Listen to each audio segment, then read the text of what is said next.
പിതാവിന്റെയും പുത്രന്റെയും പരിശുദ്ധാത്മാവിന്റെയും നാമത്തിൽ പരിശുദ്ധ അമ്മേ, അമ്മേ പരിശുദ്ധ ദൈവമാതാവേ, കൃപാസനത്തിലൂടെ ഞങ്ങളുടെ ദേശത്തിനും അമ്മ മധ്യസ്ഥം തേടി തന്ന എല്ലാ അനുഗ്രഹങ്ങൾക്കും കൃപകൾക്കും ഞങ്ങളിപ്പോൾ ഹൃദയം നിറഞ്ഞ നന്ദി പറയുന്നു.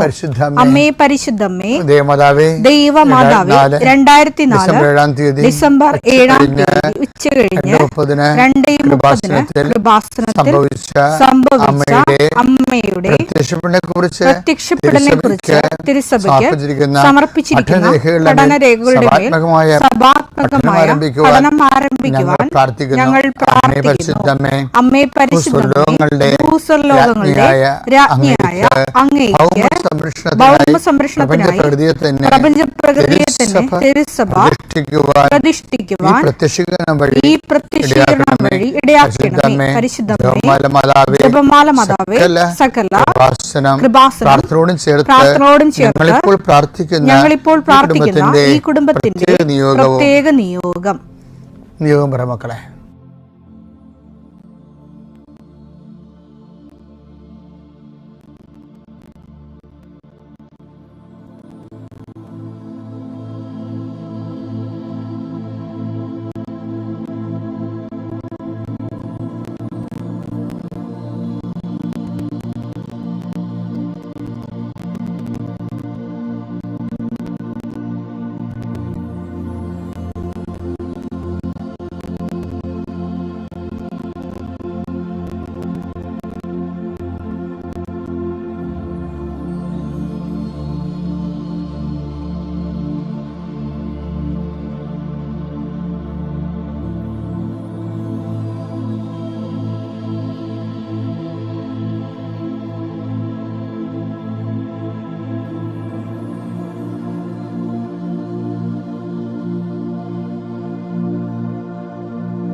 അമ്മയുടെ പ്രത്യക്ഷീകരണത്തിന്റെ ഈ അനുഗ്രഹവേളയിൽ ഞങ്ങൾക്ക് സാധിച്ചു തരുവാൻ കനിയണമേ. ആമേൻ. വിശ്വാസ പ്രമാണം. സർവശക്തനായ പിതാവും ആകാശത്തിന്റെയും ഭൂമിയുടെയും സൃഷ്ടാവുമായ ദൈവത്തിൽ ഞാൻ വിശ്വസിക്കുന്നു. അവിടുത്തെ ഏകപുത്രനും ഞങ്ങളുടെ കർത്താവുമായ ഈശോമിശിഹായിലും ഞാൻ വിശ്വസിക്കുന്നു. ഈ പുത്രൻ പരിശുദ്ധാത്മാവിനാൽ ഗർഭസ്ഥനായി കന്യകാമറിയത്തിൽ നിന്ന് പിറന്ന് പൊന്തിയോസ് പീലാത്തോസിന്റെ കാലത്ത് പീഡകൾ സഹിച്ച് കുരിശിൽ തറയ്ക്കപ്പെട്ട് മരിച്ച് അടക്കപ്പെട്ട് പാതാളങ്ങളിൽ ഇറങ്ങി മരിച്ചവരുടെ ഇടയിൽ നിന്ന് 3-ാം നാൾ ഉയർത്ത് സ്വർഗത്തിലേക്ക് എഴുന്നള്ളി സർവശക്തിയുള്ള പിതാവായ ദൈവത്തിന്റെ വലതുഭാഗത്തിരിക്കുന്നു. അവിടെ നിന്ന് ജീവിക്കുന്നവരെയും മരിച്ചവരെയും വിധിക്കുവാൻ വരുമെന്നും ഞാൻ വിശ്വസിക്കുന്നു. പരിശുദ്ധാത്മാവിലും ഞാൻ വിശ്വസിക്കുന്നു. വിശുദ്ധ കത്തോലിക്കാ സഭയിലും പുണ്യവാന്മാരുടെ ഐക്യത്തിലും പാപങ്ങളുടെ മോചനത്തിലും ശരീരത്തിന്റെ ഉയർപ്പിലും നിത്യമായ ജീവിതത്തിലും ഞാൻ വിശ്വസിക്കുന്നു. ആമേൻ. സുഖസ്ഥനായ ഞങ്ങളുടെ പിതാവേ, അങ്ങയുടെ നാമം പൂജിതമാകണമേ. അങ്ങയുടെ രാജ്യം വരണമേ. അങ്ങയുടെ തിരുമനസ് സ്വർഗത്തിലെ പോലെ ഭൂമിയിലും ആകണമേ. അന്നു വേണ്ടുന്ന ആഹാരം ഇന്ന് ഞങ്ങൾക്ക് തരണമേ. ഞങ്ങളോട് തെറ്റ് ചെയ്യുന്നവരോട് ഞങ്ങൾ ക്ഷമിക്കുന്നത് പോലെ ഞങ്ങളുടെ തെറ്റുകൾ ഞങ്ങളോടും ക്ഷമിക്കണമേ. ഞങ്ങളെ പ്രലോഭനത്തിൽ ഉൾപ്പെടുത്തരുതേ, തിന്മയിൽ ഞങ്ങൾ രക്ഷിക്കണമേ. ആമേൻ. നന്മ നിറഞ്ഞ മറിയമേ, സ്വസ്തി. കർത്താവ് അങ്ങയുടെ കൂടെ സ്ത്രീകളിൽ അങ്ങ് അനുഗ്രഹിക്കപ്പെട്ടവളാകുന്നു. അങ്ങയുടെ ഉദരത്തിൻ ഫലമായി ഈശോ അനുഗ്രഹിക്കപ്പെട്ടവനാകുന്നു. പരിശുദ്ധ മറിയമേ, തമ്പുരാന്റെ അമ്മേ, പാപികളായ ഞങ്ങൾക്ക് വേണ്ടി ഇപ്പോഴും ഞങ്ങളുടെ മരണസമയത്തും തമ്പുരാനോട് അപേക്ഷിക്കണമേ. ആമേൻ. കർത്താവേ, നിന്റെ ഉന്നതമായ നാമത്തിന് സ്വസ്ഥം ചെയ്യും. കർത്താവേ, നിന്റെ വിശുദ്ധ പൗരോഹിത്യത്തെ മഹത്വപ്പെടുത്തണം. കർത്താവെ, സഭയിലുള്ള സാന്നിധ്യം പ്രകടമാക്കണം. 40 വർഷം ഞാൻ അർപ്പിച്ച കൃപയുടെ യുഗതിയാണ്.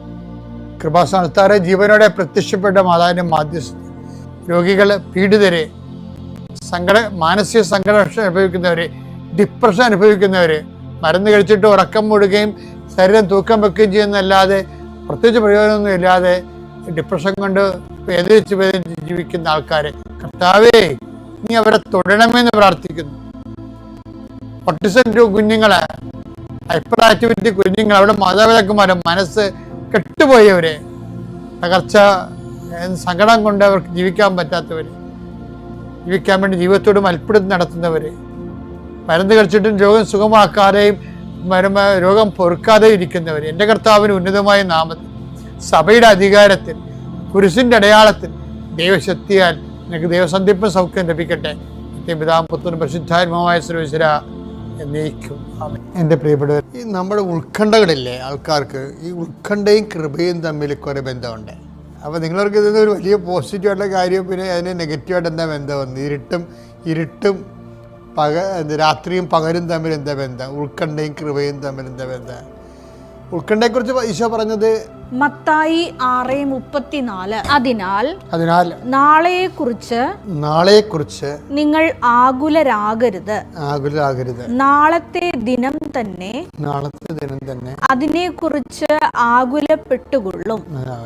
ഓരോ ദിവസത്തിനും അതതിന്റെ ക്ലേശം മതി.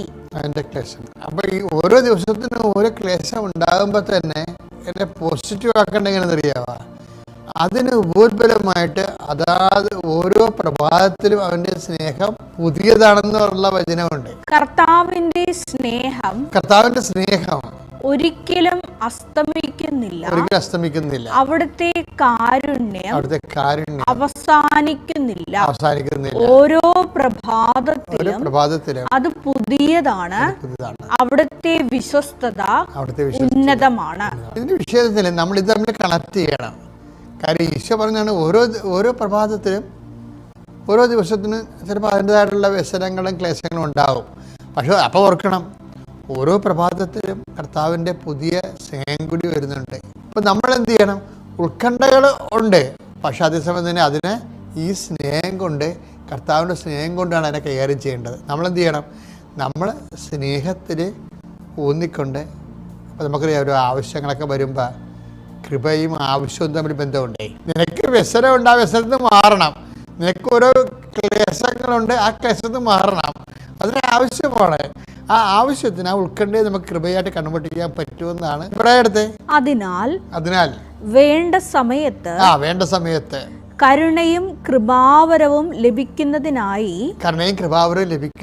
നമുക്ക് പ്രത്യാശയോടെ കൃപാവരത്തിന്റെ സിംഹാസനത്തെ സമീപിക്കാം. നീഡ് ഓഫ് ദി ടൈമാണ്. വേണ്ട സമയത്തോടെ നീഡ് ഓഫ് ദി ടൈം എന്ന് ഇംഗ്ലീഷിൽ കിടക്കുന്നത്. ഒരു ദിവസം നമുക്കൊരു പ്രത്യേക ആവശ്യം വന്നു, അപ്പോൾ നമ്മളെന്ത് ചെയ്യും? കരുണയുടെ കൃപാവരത്തെ അതിൻ്റെ സിംഹാസനത്തെ സമീപിക്കാം. അത് കർത്താവാണ്. കരുണയുടെ കൃപാവരം അല്ലെങ്കിൽ എന്ന് പറയുന്നത്, കൃപാസനം എന്ന് പറഞ്ഞാൽ എന്താണ് ശരിക്കും പറഞ്ഞാൽ? കർത്താവ് തന്നെയാണ്. അപ്പം ഓരോ ദിവസവും നമുക്ക് ക്ലേശങ്ങളുണ്ടെങ്കിൽ ആ ക്ലേശങ്ങളിൽ നമ്മൾ കർത്താവിനെ സമീപിക്കുകയും കർത്താവ് അത് കൃപയായി കൺവേർട്ട് ചെയ്യുകയും ചെയ്യുന്നതാണ്. ഈ ക്ലേശങ്ങളെ കൺവേർട്ട് ചെയ്ത് ക്രിസ്തുവിൽ ആശ്രയിച്ചുകൊണ്ട് കൺവേർട്ട് ചെയ്താണ് കൃപ നമ്മളോട് സഹകരിച്ചുകൊണ്ട് കൃപയുടെ വാഹകരായിട്ട് മാറുന്നത്. അപ്പം ഇത് തമ്മിലിങ്ങനെ കറക്റ്റ് ബന്ധമുണ്ട്. ശരിക്കും പറഞ്ഞാൽ ക്ലേശങ്ങളും കൃപയും തമ്മിൽ ബന്ധമുണ്ട്, ക്ലേശങ്ങളും ക്രിസ്തുവും തമ്മിൽ ബന്ധമുണ്ട്. ഇത് നമ്മൾ കൃപയിൽ വളരണത്, ഓരോ പ്രഭാതത്തിലും വളർന്ന് വരണത് ഈ ഒരു തന്ത്രം ഉപയോഗിച്ചുകൊണ്ടാണ്, മെക്കാനിക്സ് ഉപയോഗിച്ചുകൊണ്ടാണ്. പിതാവിൻ്റെയും പുത്രൻ്റെയും പരിശുദ്ധാത്മാവിൻ്റെയും നാമത്തിൽ. എൻ്റെ പേര് ധന്യ. ഞങ്ങൾ UK സെറ്റിൽഡാണ്. ഞങ്ങൾ കഴിഞ്ഞ ശനിയാഴ്ചയാണ് ഇവിടെ എത്തിയത്. ഡയറക്റ്റ് ഫ്ലൈറ്റ് ഇറങ്ങി നേരെ ഇങ്ങോട്ടാണ് ഞങ്ങൾ വന്നിട്ടുണ്ടായിരുന്നത്. അമ്മയുടെ മാധ്യസ്ഥം വഴി ഈശോപ്പ ഞങ്ങൾക്ക് തന്ന എല്ലാ അനുഗ്രഹങ്ങൾക്കും നന്ദി പറയാൻ വേണ്ടിയാണ് ഞങ്ങൾ ഇങ്ങോട്ട് വന്നിരിക്കുന്നത്. ഞാൻ ആദ്യമായിട്ട് ഉടമ്പടിയിലേക്ക് വരുന്നതെന്ന് വെച്ചാൽ എൻ്റെ ഒരു ഫ്രണ്ടിന് വേണ്ടിയാണ്. ഞങ്ങളുടെ ഒരു ആൻറ്റി ആണ് കൃപാസനത്തെ പറ്റി ഞങ്ങളോട് പറയുന്നത്. അതിനു മുമ്പ് ഞങ്ങളുടെ മമ്മി എന്ന് പറയുന്നത് ഇവിടെ വന്ന് തീർത്ഥാടന ഉടമ്പടി എടുത്തിട്ടുണ്ടായിരുന്നു. പക്ഷേ ഞാൻ ജനിച്ചു വളർന്നത് ഒരു ഹിന്ദു ആയിട്ടാണ്. ഞാൻ കല്യാണം കഴിച്ചതൊരു ക്രിസ്ത്യാനിയാണ്. ഞാൻ യാതൊരു രീതിയിലും വിശ്വാസത്തിലേക്ക് വന്നിട്ടില്ലായിരുന്നു. പക്ഷേ എൻ്റെ ബെസ്റ്റ് ഫ്രണ്ടിന് ആർത്രൈറ്റിസിൻ്റെ മരുന്ന് കഴിച്ച് കണ്ണിന് കാഴ്ചശക്തി നഷ്ടപ്പെട്ടപ്പോൾ ഞാൻ അവൾക്ക് വേണ്ടി ഉടമ്പടി എടുക്കാമല്ലോ എന്ന് കരുതി. അപ്പോൾ എൻ്റെ ഹസ്ബൻഡ് എന്നോട് പറഞ്ഞായിരുന്നു, അതെന്തായാലും എടുത്താൽ നിനക്ക് ചെയ്യാൻ പറ്റത്തില്ല. അപ്പോൾ ഞാൻ പറഞ്ഞില്ല, അവൾക്ക് വേണ്ടി ഞാൻ എടുക്കും. എനിക്ക് മാതാവ് ഇത് അതിലൂടെ അവൾക്ക് കാഴ്ചശക്തി തിരിച്ചു കിട്ടുമോ ഇല്ലയോ എന്ന് എനിക്കൊന്ന് അറിയണോ എന്നുള്ള രീതിയിലാണ് ഞാൻ എടുത്തത്. പക്ഷേ എന്താ പറയുക, മാതാവിൻ്റെ അനുഗ്രഹം കൊണ്ട് വിത്തിൻ 1 വീക്കിൽ അവൾക്കെന്ന് പറയുന്നത് നല്ല മാറ്റം ഉണ്ടായി. അന്ന് ശനിയാഴ്ച എൻ്റെ കൂടെ അവൾ വന്നിട്ടുണ്ടായിരുന്നു ഇവിടെ സാക്ഷ്യം പറയാൻ വേണ്ടി. ഇപ്പോൾ 99% കാഴ്ചശക്തി പൂർണ്ണമായും തിരിച്ചു കിട്ടി. അവൾക്ക് യാതൊരുവിധ ബുദ്ധിമുട്ടുകളില്ല, ശാരീരികമായ അസ്വസ്ഥതകൾ മാത്രമേ ഉള്ളൂ. അതിലൂടെ ഞങ്ങൾ ഉടമ്പടിയിലേക്ക് വന്നു. ഞാൻ രാവിലത്തെയും വൈകിട്ടത്തെയും പ്രാർത്ഥനകളും ഞങ്ങളുടെ പ്രത്യക്ഷീകരണ പ്രാർത്ഥനയെല്ലാം ഞാൻ പ്രാർത്ഥിക്കുന്നുണ്ടായിരുന്നു. അതിനുശേഷം എന്ന് പറയുന്നത്, ഒരു ദിവസം ഞാൻ കിടക്കുന്ന സമയത്ത് എനിക്കൊരു ഡേറ്റ് മാതാവ് പറഞ്ഞു തരുന്നുണ്ടായിരുന്നു, നവംബർ 22. ആ ഡേറ്റ് എന്ന് പറയുന്നത്, ഞാൻ ബൈ പ്രൊഫഷൻ ഒരു സോഫ്റ്റ്വെയർ എഞ്ചിനീയർ ആണ്. അപ്പോൾ ഞാൻ ഒരുപാട് 1000-ഓളം ആപ്ലിക്കേഷൻസ് ഇടുന്നുണ്ടായിരുന്നു. അപ്പോൾ ഞാൻ കരുതി എനിക്ക് വേണ്ടിയാണ് മാതാവ് ആ ഡേറ്റിൽ ഒരു ജോബ് തരാൻ പോകുന്നതെന്നാണ് ഞാൻ കരുതിയിരുന്നത്. പക്ഷേ അതിനു മുമ്പ് എൻ്റെ ഹസ്ബൻഡ് ഒരു വേക്കൻസിക്ക് സ്കോട്ട്ലൻഡിൽ അപ്ലൈ ചെയ്തിട്ടുണ്ടായിരുന്നു. അപ്പോൾ ഞങ്ങൾക്കത് കിട്ടില്ല എന്ന് കരുതിയിരിക്കുകയായിരുന്നു. ഇതിനു മുമ്പ് ഒരുപാട് പേര് അപ്ലൈ ചെയ്തൊരു വേക്കൻസി ആയിരുന്നു. അപ്പോൾ ഞങ്ങൾ അതിനെപ്പറ്റി മറന്നിരിക്കുന്ന ഒരു സമയത്തായിരുന്നു ആ നവംബർ 22 രാത്രി ഒരു 8:30 ആയപ്പോൾ ഞങ്ങൾക്ക് അവിടുത്തെ ഓഫീസിൽ നിന്ന് കോൾ വന്നിട്ടുണ്ടായിരുന്നു, ഷാൽവിക്ക് അത് സെലക്ട് ആയിട്ടുണ്ട്, ട്രെയിനിങ്ങിന് എന്നാ വരാൻ പറ്റുന്നതെന്ന് ചോദിച്ചു. അങ്ങനെ ഞങ്ങൾ അതിന് പോകാൻ വേണ്ടി തീരുമാനിച്ചു. ഞങ്ങൾ ശരിക്കും പറഞ്ഞാൽ ഷാൽവി അതിൻ്റെ ട്രെയിനിങ്ങിന് പോയ സമയത്ത് ഞാൻ ഉപ്പ് കൊടുത്തു വിട്ടിട്ടുണ്ടായിരുന്നു ഷാൽവിയുടെ കയ്യിൽ. ഷാൽവി അവിടുത്തെ വെയർ ഹൗസിൽ ഉപ്പിട്ട് പ്രാർത്ഥിച്ചു. പക്ഷേ ട്രെയിനിങ്ങിൻ്റെ ലാസ്റ്റ് ഡേയിൽ എന്ന് പറയുന്നത് ഷാൽവിക്ക് നല്ലപോലെ പെർഫോം ചെയ്യാൻ പറ്റിയില്ല. അപ്പോൾ അൺഫോർച്ചുനേറ്റ്ലി ആ ജോബ് കിട്ടില്ലെന്ന് അവിടുത്തെ ഓണർ തന്നെ പറയുന്നുണ്ടായിരുന്നു. അതിനുശേഷം ഞങ്ങളുടെ ജീവിതത്തിൽ എല്ലാം നടക്കുന്നത് 22 എന്നൊരു ഡേറ്റിലായിരുന്നു. ഫെബ്രുവരി 22 വീണ്ടും അവിടുന്ന് കോൾ വന്നു. ഷാൽവിൻ, എൻ്റെ ഹസ്ബൻഡിൻ്റെ പേര് ഷാൽവിൻ എന്നാണ്, ഷാൽവിൻ നിനക്ക് ഇവിടെ ജോയിൻ ചെയ്യാൻ പറ്റുമോ എന്ന് ചോദിച്ചിട്ടായിരുന്നു കോൾ വന്നിരുന്നത്. അങ്ങനെ ഞങ്ങൾ സ്കോട്ട്ലൻഡിലേക്ക് മൂവ് ചെയ്യാൻ വേണ്ടി തീരുമാനിച്ചു. പക്ഷേ അതിനിടയിൽ ഞാൻ സ്റ്റുഡൻറ്റ് വിസയിലാണ് UK മൂവ് ചെയ്തത്. എനിക്ക് എൻ്റെ പ്രൊഫഷനിലേക്ക് ഒരു ജോലി കിട്ടുന്നില്ലായിരുന്നു. അപ്പം ഞാൻ അപ്ലൈ ചെയ്തുകൊണ്ടിരിക്കുന്ന സമയത്ത് ഞാൻ മാതാവിനോട് പറഞ്ഞു, മാതാവേ, ഞാൻ സ്കോട്ട്ലൻഡിലേക്ക് മൂവ് ചെയ്യാണ്. ഞങ്ങൾ താമസിച്ച ആദ്യം ലിവർപൂളിലായിരുന്നു. അപ്പോൾ എനിക്ക് ലിവർപൂളിൽ ഒരു ജോലി തന്ന് അനുഗ്രഹിക്കണമെന്ന് ഞാൻ പ്രാർത്ഥിച്ചിട്ടുണ്ടായിരുന്നു. ഞാനൊരു ഡേറ്റ് ഇട്ടു. ഞങ്ങൾക്ക് എല്ലാം നടക്കുന്നത് 22 ആയതുകൊണ്ട് ഏപ്രിൽ 22 എന്ന് പറഞ്ഞ ഡേറ്റ് ഇട്ട് ഞാൻ പ്രാർത്ഥിച്ചു. ഈ 22 മുമ്പുള്ള 3 ബുധനാഴ്ച മുമ്പ് ഞാൻ നേരത്തെ വർക്ക് ചെയ്ത കമ്പനിയിൽ നിന്ന് കോൾ വന്നു. അതിനുശേഷം 3 റൗണ്ട് ഉണ്ടായിരുന്നു. ആ റൗണ്ട് ഞാൻ പോയ സമയത്തെന്ന് പറയുന്നത്, ഞാൻ ഉപ്പ് കൊണ്ടുപോയിട്ടുണ്ടായിരുന്നു. ആ ഓഫീസിൽ പോയ സമയത്ത് ഞാൻ അവിടെ ആരും ചാവട്ട സ്ഥലത്ത് ഉപ്പിട്ടു. എൻ്റെ കയ്യിൽ ഒരു തരി ഉപ്പ് ഞാൻ വെച്ചിട്ടുണ്ടായിരുന്നു. ഫസ്റ്റ് എനിക്ക് വന്ന് എൻ്റെ HR വന്ന് എനിക്ക് ഷേക്കേണ്ടി വന്നപ്പോൾ ആ ഉപ്പ് അവരെ കയ്യിലായി. അപ്പോൾ ഒരു തരിയാണ് കൊണ്ടുപോയത്. അപ്പോൾ ഞാൻ വീണ്ടും ഉപ്പെടുത്ത് കൈ വെച്ചിട്ട് വീണ്ടും ഞാൻ വെച്ചപ്പോൾ എൻ്റെ മാനേജർ വന്ന് എനിക്ക് ഷേക്കാൻഡി വന്നു. അപ്പോഴത്തേക്ക് അപ്പം ഞാൻ വെച്ചു, ഇനി എന്തായാലും ഉപ്പ് കൈ വെക്കണ്ട, എന്തായാലും അവരെ കയ്യിലായിട്ടുണ്ടല്ലോ എന്ന് പറഞ്ഞു. കാര്യം ഒരുപാട് ഇൻ്റർവ്യൂ അറ്റൻഡ് ചെയ്ത സമയത്തും നമുക്ക് ബന്ധമില്ലാത്ത കുറേ ടാസ്കുകൾ അവർ തന്നുകൊണ്ടിരുന്നത്. പക്ഷേ ഞാൻ മുമ്പ് എന്താണോ വർക്ക് ചെയ്തിരുന്നത് അതേ രീതിയിലുള്ളൊരു ടാസ്ക് ആയിരുന്നു എനിക്ക് അവർ അസസ്മെൻ്റായിട്ട് തന്നിരുന്നത്. ആ ഇൻ്റർവ്യൂ എനിക്ക് ഏപ്രിൽ 22 ഞാൻ ഡേറ്റ് ഇട്ട ദിവസം തന്നെ എനിക്ക് ഓഫർ ലെറ്റർ കിട്ടുക ചെയ്തിരുന്നത്. അതിനുശേഷം ഞങ്ങൾ സ്കോട്ട്ലൻഡിലേക്ക് മൂവ് ചെയ്യാൻ തീരുമാനിച്ചു. ഞങ്ങൾക്ക് അവിടെ ആരെയും പരിചയമില്ലായിരുന്നു. കാര്യം 2 വർഷത്തോളം ഞങ്ങൾ ഇംഗ്ലണ്ടിലായിരുന്നു താമസിച്ചിരുന്നത്. അവിടെ നിന്ന് പെട്ടെന്ന് അങ്ങോട്ട് പോകുമ്പോൾ ഒരു പരിചയമില്ലാത്ത സ്ഥലത്തേക്ക് പോകുമായിരുന്നു. ഞങ്ങൾ ലിവർപൂൾ എന്ന് പറയുന്നത് ഞങ്ങൾ ഇംഗ്ലീഷ് കുർബാനയ്ക്കാണ് പോയിക്കൊണ്ടിരുന്നത്. മലയാളം കുർബാനയ്ക്കൊന്നും പോകാൻ പറ്റുന്നില്ലായിരുന്നു. അപ്പോൾ ഞങ്ങൾ എപ്പോഴും പറയുമായിരുന്നു, ഇനി ഞങ്ങളൊരു സ്ഥലത്തേക്ക് പോകുമ്പോൾ ഞങ്ങൾക്ക് മലയാളം കുർബാന കൂടാൻ പറ്റണം. ഞങ്ങൾ എപ്പോഴും മാതാവിനോട് പറയുമായിരുന്നു, ഞങ്ങൾക്ക് ഞായറാഴ്ചയിൽ മലയാളം കുർബാന കൂടാൻ പറ്റണം, കുമ്പസരിക്കാൻ പറ്റണം. അങ്ങനെ ഓരോ കാര്യങ്ങൾ ഞാൻ മാതാവിനോട് പറയുന്നുണ്ടായിരുന്നു. അങ്ങനെ ഞങ്ങൾ സ്കോട്ട്ലൻഡിലേക്ക് മൂവ് ചെയ്യുന്ന സമയത്ത് വിത്തിൻ 2 ഡേയ്സിലാണ് ഞങ്ങൾക്ക് ഒരുപാട് വീട് നോക്കിയിട്ട് ഒന്നും ശരിയാവുന്നില്ലായിരുന്നു. ഡയറക്റ്റ് പോയാൽ മാത്രമേ നമുക്ക് വീട് അവിടെ റെഡി ആവത്തുള്ളൂ. പക്ഷേ ഡയറക്റ്റ് ലാൻഡ് ലോഡ് തന്നെ ഞങ്ങൾക്ക് ഒരു 2 ദിവസത്തിനുള്ളിൽ ഞങ്ങൾക്ക് വീട് അറേഞ്ച് ചെയ്തു. ഓൺലൈൻ വ്യൂയിങ് ആയി ചെയ്തിരുന്നത്. വീട് റെഡിയായി ഞങ്ങൾ അങ്ങോട്ട് മൂവ് ചെയ്തു. ഞങ്ങൾക്ക് അടുത്ത് തന്നെ ഒരു സെൻറ്റ് ആൻ്റണീസിൻ്റെ പള്ളി ഉണ്ടായിരുന്നു. ഞങ്ങൾ ആ പള്ളിയിൽ പൊയ്ക്കൊണ്ടിരിക്കുന്ന സമയത്ത് തന്നെയാണ് അവിടുത്തെ ഇംഗ്ലീഷ് അച്ഛൻ ഞങ്ങളോട് പറയുന്നത്, ഇവിടെ ഉച്ചയ്ക്ക് ശേഷം എന്ന് പറയുന്നത് മലബാറീസിൻ്റെ കുർബാനയുണ്ട്, നിങ്ങളൊന്ന് വന്ന് നോക്കാൻ പറഞ്ഞു. ഞങ്ങൾ ചെന്നപ്പോൾ 150ഓളം ഫാമിലീസ് ഉള്ള ഒരു പള്ളിയാണ്. പള്ളിയിലെ ആൾക്കാരായിരുന്നു അവിടെ ഉണ്ടായിരുന്നത്. ഞങ്ങൾ പള്ളിയിൽ ചേർന്നു. എൻ്റെ കുഞ്ഞുങ്ങൾ അവിടെ കാറ്റിസത്തിന് ജോയിൻ ചെയ്തു. ഇവർ ട്വിൻസാണ്. അവർ രണ്ടുപേരും അവിടെ ഇപ്പോൾ പ്രൈമറി 1ലാണ് പഠിക്കുന്നത്. അവരുടെ കാറ്റിസം എക്സാം എല്ലാം കഴിഞ്ഞു. അങ്ങനെ അതിനുശേഷം എന്ന് പറയുന്നത് UK എപ്പോഴും ഞങ്ങളുടെ റൂൾ ഇങ്ങനെ മാറിക്കൊണ്ടിരിക്കും, ഓരോ നിമിഷവും മാറിക്കൊണ്ടിരിക്കും. അപ്പം നമുക്കെല്ലാം പേടിയാണ്. ഞങ്ങൾ സ്റ്റുഡൻറ്റ് വിസയിൽ പോയിട്ട് ഞങ്ങൾ വേറൊരു ജോബും നോക്കുന്നില്ലായിരുന്നു, ഞങ്ങളുടെ ഫീൽഡ് തന്നെയായിരുന്നു നോക്കിക്കൊണ്ടിരുന്നത്. ഹസ്ബൻഡ് എന്ന് പറയുന്നത് അബുദാബിയിലെ സീനിയർ എയർ കണ്ടീഷൻ ടെക്നീഷ്യനായിട്ടാണ് വർക്ക് ചെയ്തുകൊണ്ടിരുന്നത്. ഞാൻ നാട്ടിലും വർക്ക് ചെയ്തുകൊണ്ടിരുന്നത് സോഫ്റ്റ്വെയർ എഞ്ചിനീയർ ആയിട്ടായിരുന്നു. അപ്പം ഞങ്ങളുടെ ഫീൽഡിൽ തന്നെ ഞങ്ങൾക്ക് ജോലി കിട്ടണമെന്ന് വലിയ ആഗ്രഹമായിരുന്നു. പലരും വേറെ ഫീൽഡിലേക്ക് നോക്കുന്നു പറഞ്ഞാലും ഞങ്ങൾ അതൊന്നും ചെയ്യുന്നില്ലായിരുന്നു. മാതാവ് ഞങ്ങൾക്ക് തരും, മാതാവാണ് ഞങ്ങൾ അവിടെ കൊണ്ടുപോയിട്ടുണ്ടെങ്കിൽ മാതാവ് ഞങ്ങൾക്ക് ആ ജോലി തരും എന്ന വിശ്വാസത്തിലായിരുന്നു ഞങ്ങൾ അവിടെ നിന്നിരുന്നത്. അതിനുശേഷം എന്ന് പറയുന്നത് ജൂലൈ 22 UK ഒരു റൂള് വന്നു, ലോവർ സ്കിൽഡ് വർക്കേഴ്സിന് ഡിപ്പെൻഡ് അലൗഡ് അല്ല. അവരിനി വിസ കൊടുക്കുന്നെങ്കിൽ തന്നെ അവർക്കൊരു നിശ്ചിത കാലയളവിന് ശേഷം വിസ അലൗഡ് അല്ല എന്ന രീതിയായിരുന്നു വന്നിരുന്നത്. ജൂലൈ 22 ആ റൂൾ വരുന്നതിന് തൊട്ട് മുമ്പ് ജൂലൈ 18 ഷാൽവിയുടെ കമ്പനിയിൽ നിന്ന്, എൻ്റെ ഹസ്ബൻഡിൻ്റെ കമ്പനിയിൽ നിന്ന് അവിടുത്തെ ഓണർ ചോദിക്കുകയാണ്, ഷാൽവി നിനക്ക് COS വേണമെന്ന്. കാര്യം ഷാൽവിക്ക് മുമ്പ് പ്രിഫറൻസ് ഉള്ള ഒരാളുണ്ടായിരുന്നു. പുള്ളിക്കാരൻ അത് വേണ്ടെന്ന് പറഞ്ഞപ്പോൾ മാതാവിൻ്റെ അനുഗ്രഹത്തോടു കൂടിയാണ് ഞാൻ വിശ്വസിക്കുന്നുണ്ട് പൂർണ്ണമായിട്ടും. ഞങ്ങൾക്ക് ജൂലൈ 21 ഞങ്ങൾ വിസ അപ്ലൈ ചെയ്യാണ്. ഷാൽവിക്ക് അതിൻ്റെ ഇടയിലൊരു കടമ്പ ഉണ്ടായിരുന്നു എന്ന് പറയുന്നത് IELTS എക്സാം ആയിരുന്നു. അപ്പോൾ IELTS എക്സാമിൻ്റെ സമയത്ത് ഞാൻ ഷാൽവിനെ ഞങ്ങൾ തന്നെയായിരുന്നു ഓൺലൈൻ വെച്ച് പഠിച്ചുകൊണ്ടിരുന്നത്.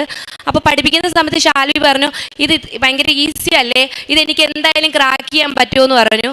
അങ്ങനെ ഇരിക്കുന്ന സമയത്ത് ഈ ശനിയാഴ്ച എക്സാം ആണെങ്കിൽ അതിന് 3 ദിവസം മുമ്പേ ഷാൽവി ലീവ് എടുത്തു. ആ ലീവ് എടുക്കുന്നതിന് തലേ ദിവസം ഷാൽവിയുടെ കണ്ണിൽ കൃഷ്ണമണിയിൽ മെറ്റൽ കയറി. അപ്പോൾ ഷാൽവിക്ക് പിന്നെ കണ്ണിനത് അനസ്തേഷ്യ വഴിയാണ് അത് എടുത്തത്. മാതാവിനോട് ഞാൻ മുട്ടിപ്പായി പ്രാർത്ഥിച്ചു, ഷാൽവിക്ക് യാതൊരു ആപത്തും വരൽ, കണ്ണിനത് എക്സാം എഴുതുമ്പോൾ കമ്പ്യൂട്ടർ ടെസ്റ്റാണ്, ആ എക്സാം പാസ്സാകണം, മാതാവിൻ്റെ അനുഗ്രഹത്തോട് മാത്രമേ ഞങ്ങൾക്കത് ലഭിക്കുകയുള്ളൂ എന്ന് ഞങ്ങൾ പൂർണ്ണമായും വിശ്വസിച്ചിട്ടുണ്ടായിരുന്നു. അപ്പോൾ ഷാൽവി എക്സാമിന് പോയ സമയത്ത് ഞാൻ ഉപ്പ് കൊടുത്തു വിട്ടിട്ടുണ്ടായിരുന്നു. അതുപോലെ തന്നെ മമ്മിയും ഡാഡി ഇവിടെ വന്നിട്ടുണ്ടായിരുന്നു. മമ്മി ഡാഡി ഇവിടെ വന്ന് കൊന്ത ചൊല്ലുന്നുണ്ടായിരുന്നു. ആ സമയത്ത് എൻ്റെ അമ്മ വീട്ടിൽ ഇരുന്ന് ആ സമയത്ത് പ്രാർത്ഥിക്കുന്നുണ്ടായിരുന്നു. അതിൻ്റെ ഇടയിലെന്ന് പറയുന്നത് ഞാൻ അച്ഛൻ്റെ ഇവിടുത്തെ നമ്മൾ ബഹുമാനപ്പെട്ട ജോസഫ് അച്ഛൻ്റെ ധ്യാനം, ഉടമ്പടി ധ്യാനം 1.5 മണിക്കൂർ മുട്ടിമേ നിന്ന് ഞാൻ ഷാൽവിയുടെ എക്സാം ടൈമിലെന്ന് പറയുന്നത് ഞാൻ പ്രാർത്ഥിക്കുന്നുണ്ടായിരുന്നു. ആ സമയത്ത് എക്സാം കഴിഞ്ഞിട്ട് ഷാൽവി എന്നെ വിളിച്ചിട്ട് എന്നോട് പറയുന്നത്, എൻ്റെ ലിസണിങ് എക്സാമിന് എനിക്ക് കിട്ടത്തില്ല, കാര്യം എക്സാമിൻ്റെ സമയത്ത് ഷാൽവിയുടെ കണ്ണ് ബ്ലറായി. അപ്പോൾ ലിസണിങ്ങിൻ്റെ എന്ന് പറയുന്നത് നമ്മൾ കേൾക്കുന്ന സാധനം എഴുതുകയും വേണം, ഓൺ സ്പോട്ടിൽ തന്നെ എഴുതി പോവുക ചെയ്യേണ്ടത്. അതെനിക്ക് കിട്ടത്തില്ല, മാതാവിൻ്റെ അനുഗ്രഹം കൊണ്ട് മാത്രമേ അത് കിട്ടത്തുള്ളൂ എന്നാണ് ഞങ്ങളോട് പറഞ്ഞത്. പക്ഷെ ഞാൻ ഉറച്ചു പറഞ്ഞു അത് എന്തായാലും മാതാവ് നമുക്ക് തന്നിരിക്കും, അതിലൂടെ നമുക്ക് വിസ അപ്ലൈ ചെയ്യാനും പറ്റുമെന്ന് ഞാൻ പറഞ്ഞു. അങ്ങനെ എക്സാമിൻ്റെ റിസൾട്ട് വന്നപ്പോൾ ഏറ്റവും കൂടുതൽ മാർക്ക് മാതാവ് നൽകിയത് ലിസണിങ് എക്സാമിനായിരുന്നു. അതിനുശേഷം എന്ന് പറയുന്നത് ഓഗസ്റ്റ് 25 ഞങ്ങൾക്ക് ഷാൽവി ശരിക്കും ഒരു IT ആണ് ക്വാളിഫിക്കേഷൻ. ആ IT ക്വാളിഫിക്കേഷൻ വെച്ച് UK അങ്ങനെ ഒരു 5 ഇയർ വിസ കിട്ടുമെന്ന് പറയുന്നത് എൻ്റെ ഒരു അറിവിൽ ഞാൻ കേട്ടിട്ടില്ല. പക്ഷേ ഹെൽത്ത് കെയർ ഫീൽഡിലൊക്കെ കിട്ടുമായിരിക്കും. പക്ഷേ സർവീസ് എഞ്ചിനീയർ ആയിട്ട് ഷാൽവിക്ക് അവിടെ ഓഗസ്റ്റ് 25 5 ഇയർ സ്കിൽഡ് വർക്കർ വിസയാണ് ലഭിച്ചത്. അതിനുശേഷം ഞാനും എൻ്റെ മക്കളും PSW തന്നെയായിരുന്നു, ഗ്രാജുവേറ്റ് വിസയിൽ തന്നെയായിരുന്നു. അങ്ങനെ ഞങ്ങൾ വിസ അപ്ലൈ ചെയ്തത് കഴിഞ്ഞ മാസമായിരുന്നു. ആ അപ്ലൈ ചെയ്യുന്ന സമയത്ത് പോലും ഞങ്ങൾക്ക് പൈസയ്ക്ക് ഒരു ബുദ്ധിമുട്ട് മാതാവ് തന്നില്ലായിരുന്നു. ഒരു ദിവസം കൊണ്ട് ഞങ്ങൾ 3 വർഷത്തേക്കുള്ള വിസയായിരുന്നു അപ്ലൈ ചെയ്യാനുള്ള പൈസ റെഡിയാക്കി വെച്ചത്. അപ്പോൾ ഞങ്ങൾ സോളിസിറ്റർ വഴി അപ്ലൈ ചെയ്ത സമയത്ത് സോളിസിറ്റർ പറയാണ് ഇനിയും ഒരു 10 ലക്ഷത്തിൻ്റെ ഒരു ആവശ്യമുണ്ട്, ശാൽവിക്ക് എത്ര നാൾ വിസയുണ്ടോ അത്രയും നാൾ നമ്മൾ വിസ അപ്ലൈ ചെയ്യണമെന്നാണ് പറഞ്ഞത്. അപ്പോൾ ഒരു ദിവസം കൊണ്ട് ഒരു 10 ലക്ഷം ഉണ്ടാക്കുമെന്ന് വെച്ചാൽ അത് പോസിബിൾ അല്ല. ഞങ്ങളവിടെ സ്റ്റുഡൻറ്റ് വിസയിൽ പോയതുകൊണ്ട് ഞങ്ങൾക്ക് ക്രെഡിറ്റ് സ്കോർ നല്ലതുപോലെ ഇല്ലായിരുന്നു. പക്ഷേ വിത്തിൻ 1 ഡേ കൊണ്ട് മാതാവ് ഞങ്ങൾക്ക് ക്രെഡിറ്റ് സ്കോർ പോലും ഇല്ലാഞ്ഞിട്ട് ഞങ്ങൾക്ക് ലോൺ അനുവദിച്ച് തന്നു. അങ്ങനെ മാതാവിൻ്റെ അനുഗ്രഹത്തോടു കൂടി ഞങ്ങളും വിസ അപ്ലൈ ചെയ്തു. പിന്നെയെന്ന് പറയുന്നത് ഞങ്ങൾക്ക് ഞങ്ങളുടെ ലൈഫിൽ എനിക്ക് കിട്ടിയൊരു രോഗസൗഖ്യമാണ്. രോഗസൗഖ്യം എന്ന് പറയുന്നത് എൻ്റെ ഡെലിവറിക്ക് മുമ്പെന്ന് പറയുന്നത് എനിക്കൊരു സിസ്റ്റ് ഉണ്ടായിരുന്നു, ബാർത്തോളിൻ സിസ്റ്റ്. അതിൻ്റെ സർജറി കഴിഞ്ഞിട്ടുണ്ടായിരുന്നു. സർജറി കഴിഞ്ഞ് പിന്നെ ഡെലിവറിക്ക് ശേഷം വീണ്ടും ആ സിസ്റ്റ് വന്നപ്പോൾ ഞാൻ ഡോക്ടറെ കണ്ടപ്പോൾ ഡോക്ടർ എന്നോട് പറഞ്ഞു ഇനി പെയിൻഫുൾ ആണെങ്കിൽ നമ്മൾ ഒന്നും കൂടി സർജറി ചെയ്യേണ്ടി വരുമെന്ന്. അപ്പോൾ ഞങ്ങൾ ആ സമയത്തായിരുന്നു ഞങ്ങൾ UK മൂവ് ചെയ്തത്. അവിടെ വെച്ച് എനിക്ക് ബുദ്ധിമുട്ടുണ്ടായിട്ടുണ്ടായിരുന്നു. അപ്പോൾ ഞാൻ മാതാവിനോട് പറഞ്ഞു, മാതാവേ ഞാനിനി എന്ത് ചെയ്യും, വീണ്ടും ഞാനിനി സർജറി ചെയ്യണോ? UK ഒരു അപ്പോയിൻമെൻറ്റ് കിട്ടുകയെന്ന് വെച്ചാൽ അത് പോസിബിൾ അല്ല, പെട്ടെന്നൊന്നും കിട്ടത്തില്ല.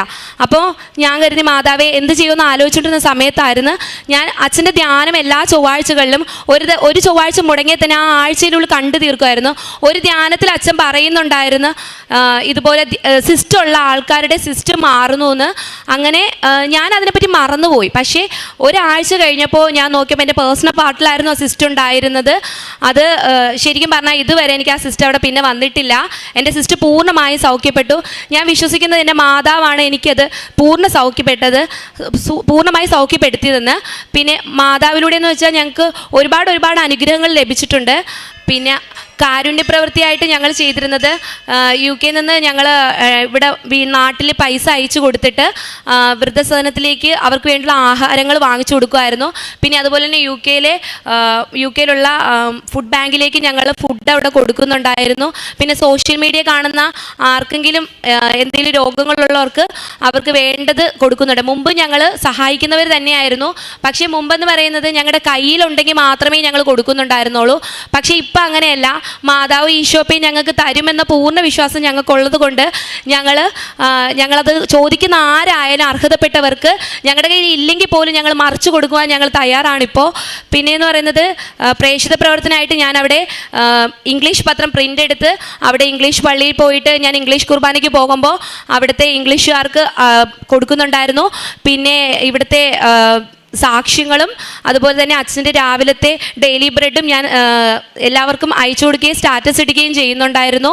പിന്നെയെന്ന് പറയുന്നത് ഞങ്ങൾക്ക് അവിടെ ലിവർപൂളിലായിരുന്ന സമയത്ത് അഖണ്ഡ ജപമാല ഞങ്ങൾ എല്ലാ മാസവും ആദ്യത്തെ ചൊവ്വാഴ്ചകളിൽ ഞങ്ങൾ നടത്തുന്നുണ്ടായിരുന്നു. അതുപോലെ തന്നെ ഞങ്ങൾ 2024 അഖണ്ഡ ജപമാലയ്ക്ക് ഞങ്ങൾ 4 മണിക്കൂർ ഞങ്ങൾ അവിടെ കുറച്ച് മലയാളീസ് എല്ലാവരും ഉണ്ട്, അവിടെ സെറ്റിലായ ആൾക്കാരാണ്, അവരുടെ കൂടെ ഞാനും പോകുന്നുണ്ടായിരുന്നു. 4 മണിക്കൂർ നടന്ന് ഞങ്ങൾ 7 പള്ളികളിൽ നടന്ന് ഞങ്ങൾ അഖണ്ഡ ജപമാല ചൊല്ലി. അതിനുശേഷം എന്ന് പറയുന്നത് ഞങ്ങൾ സ്കോട്ട്ലൻഡിലേക്ക് മൂവ് ചെയ്തപ്പോൾ അവിടെയും ഇതുപോലെ തന്നെയാണ്. ഞങ്ങളുടെ വീട്ടിൽ ഞങ്ങൾ ചെന്ന് കഴിഞ്ഞ് 2 മാസം കഴിഞ്ഞപ്പോൾ ഞങ്ങളുടെ വീട്ടിൽ അഖണ്ഡ ജപമാല അവർ നടത്തി. അതുപോലെ അത് രാവിലെ 8 മണി തൊട്ട് രാത്രി 8 മണി വരെ കണ്ടിന്യൂസ് ജപമാല ചൊല്ലിയായിരുന്നു എൻ്റെ വീട്ടിൽ. കാര്യം ഞങ്ങൾ പുതിയതായിട്ട് ചെന്ന ആൾക്കാരായതുകൊണ്ട് അവർക്ക് ഞങ്ങൾ ചെയ്യുമോ എന്നൊരു ഇതുണ്ടായിരുന്നു. പക്ഷെ ഞങ്ങളോട് ചോദിച്ചപ്പോൾ ഞങ്ങൾ യാതൊരു മടിയും കാണിക്കാതെ എൻ്റെ അമ്മ മാതാവിന് വേണ്ടി ഞങ്ങൾ ജപമാല ചൊല്ലി. ഏറ്റവും മെയിനായിട്ട് ഞാൻ പറയേണ്ട ഒരു കാര്യമുണ്ട്. ഞങ്ങളിവിടെ ഡയറക്റ്റ് UK നിന്ന് കഴിഞ്ഞ ശനിയാഴ്ച ഇവിടെ വന്നു എന്ന് പറഞ്ഞല്ലോ. ഞങ്ങളുടെ ബോംബെ എയർപോർട്ടിൽ ഇറങ്ങിയ സമയത്ത് ഞങ്ങളുടെ കയ്യിൽ നിന്ന് ഞങ്ങൾ ലഗേജ് ചെക്ക് ഇൻ ചെയ്യുന്ന സമയത്താണ് അറിയുന്നത് ഞങ്ങൾ വന്ന എയർലൈനകത്ത് ഞങ്ങളുടെ ലാപ്ടോപ്പ് ബാഗ് ഞങ്ങൾ എടുക്കാൻ മറന്നുപോയെന്ന്. ഹസ്ബൻഡ് ആ ലാപ്ടോപ്പ് ബാഗ് നോക്കാൻ അതിനെപ്പറ്റി അന്വേഷിക്കാൻ പോയ സമയത്തെന്ന് പറയുന്നത് ഒരു രാവിലെ 3:20 ഞങ്ങൾ അവിടെ എത്തിയത്. അപ്പോൾ ഷാൽവി അതിനായിട്ട് അന്വേഷിച്ച് പോയ സമയത്ത് എൻ്റെ ടെൻഷൻ കൊണ്ട് ഞാനും മക്കളുമായിട്ട് അതിൻ്റെ പിറകെ പോയി. അപ്പോൾ എൻ്റെ കയ്യിൽ പാസ്പോർട്ട് ബാഗും ഉണ്ടായിരുന്നു. ഈ പാസ്പോർട്ട് ബാഗ് എൻ്റെ കയ്യിൽ നിന്ന് നഷ്ടമായി. ഞങ്ങളിതൊന്നും അറിഞ്ഞിട്ടില്ലായിരുന്നു. അങ്ങനെ അവിടെ ഉള്ളവർ പറഞ്ഞു സെക്യൂരിറ്റി ഗാർഡിനോട് ചോദിച്ചു നോക്ക് ലാപ്ടോപ്പ് ബാഗിനെ പറ്റി. അങ്ങനെ അത് അന്വേഷിക്കണമെങ്കിൽ ആദ്യം ചെക്കിനിലേക്ക് ബാഗ് ഇടണം. ഞങ്ങളുടെ ബാഗെല്ലാം ചെക്കിനിലേക്ക് ഇട്ടു. അതിനുശേഷം ഞങ്ങൾ ബോർഡിങ് ചെയ്യാൻ വേണ്ടി നോക്കിയപ്പോൾ പാസ്പോർട്ട് കാണുന്നില്ല. അപ്പോൾ ഞങ്ങൾ വിചാരിച്ചു കസ്റ്റംസിൻ്റെ അവിടെ ചെക്ക് ചെയ്യുന്ന സമയത്ത് അതിലൂടെ പാസ് ചെയ്തപ്പോൾ ബാഗ് നഷ്ടപ്പെട്ടെന്ന് കരുതി കാണുമെന്ന്. ഷാൽവി അവിടേക്ക് പോയി. അവിടെ പോയപ്പോൾ ഞാൻ മക്കളെ കൊണ്ട് വീണ്ടും ഞാൻ കൂടെ പോയിട്ട് ഞാൻ അവിടെ അന്വേഷിച്ചപ്പോഴത്തേക്ക് അവിടെ ഒന്നുമില്ല. കാര്യം ഞങ്ങൾക്ക് 2 ആഴ്ച കൊണ്ട് തിരിച്ചു പോകണം. ഈ ശനിയാഴ്ച ഞങ്ങൾക്ക് തിരിച്ചു പോകേണ്ടതാണ്. ആ ഒരു സമയത്ത് ഞങ്ങൾക്ക് തിരിച്ചു പോയില്ലെങ്കിൽ ഷാൽവിയുടെ ജോലി നഷ്ടപ്പെടും. ഞങ്ങളുടെ എല്ലാ ജീവിതവും ഞങ്ങളുടെ ഫുൾ കയ്യിൽ നിന്ന് പോകുന്നൊരു സമയമായിരുന്നു. ആ ഒരു സമയത്തായിരുന്നു ഞാനവിടെ നിന്ന് ഞാൻ എൻ്റെ മക്കളെയും കെട്ടിപ്പിടിച്ച് ഞാൻ ഭയങ്കരമായിട്ട് പൊട്ടിക്കരഞ്ഞു. പൊട്ടിക്കരഞ്ഞ് ഞങ്ങളുടെ കയ്യിൽ ഒന്നുമില്ല. ഞങ്ങളുടെ UK ID കാർഡോ UK BRP കാർഡോ നാട്ടിലെ എല്ലാ ID കാർഡും ഞങ്ങളുടെ പാസ്പോർട്ട് എല്ലാം അടങ്ങിയ ഒരു ബാഗായിരുന്നു ഞങ്ങൾക്ക് നഷ്ടപ്പെട്ടത്. നാട്ടിൽ വന്ന് ഈ 2 ആഴ്ച കൊണ്ട് ഞങ്ങൾക്ക് പുതിയൊരു പാസ്പോർട്ട് എടുക്കണമെങ്കിൽ തന്നെ ആധാർ കാർഡ്, പാൻ കാർഡ് എല്ലാം അതിനകത്താണ് ഇരിക്കുന്നത്.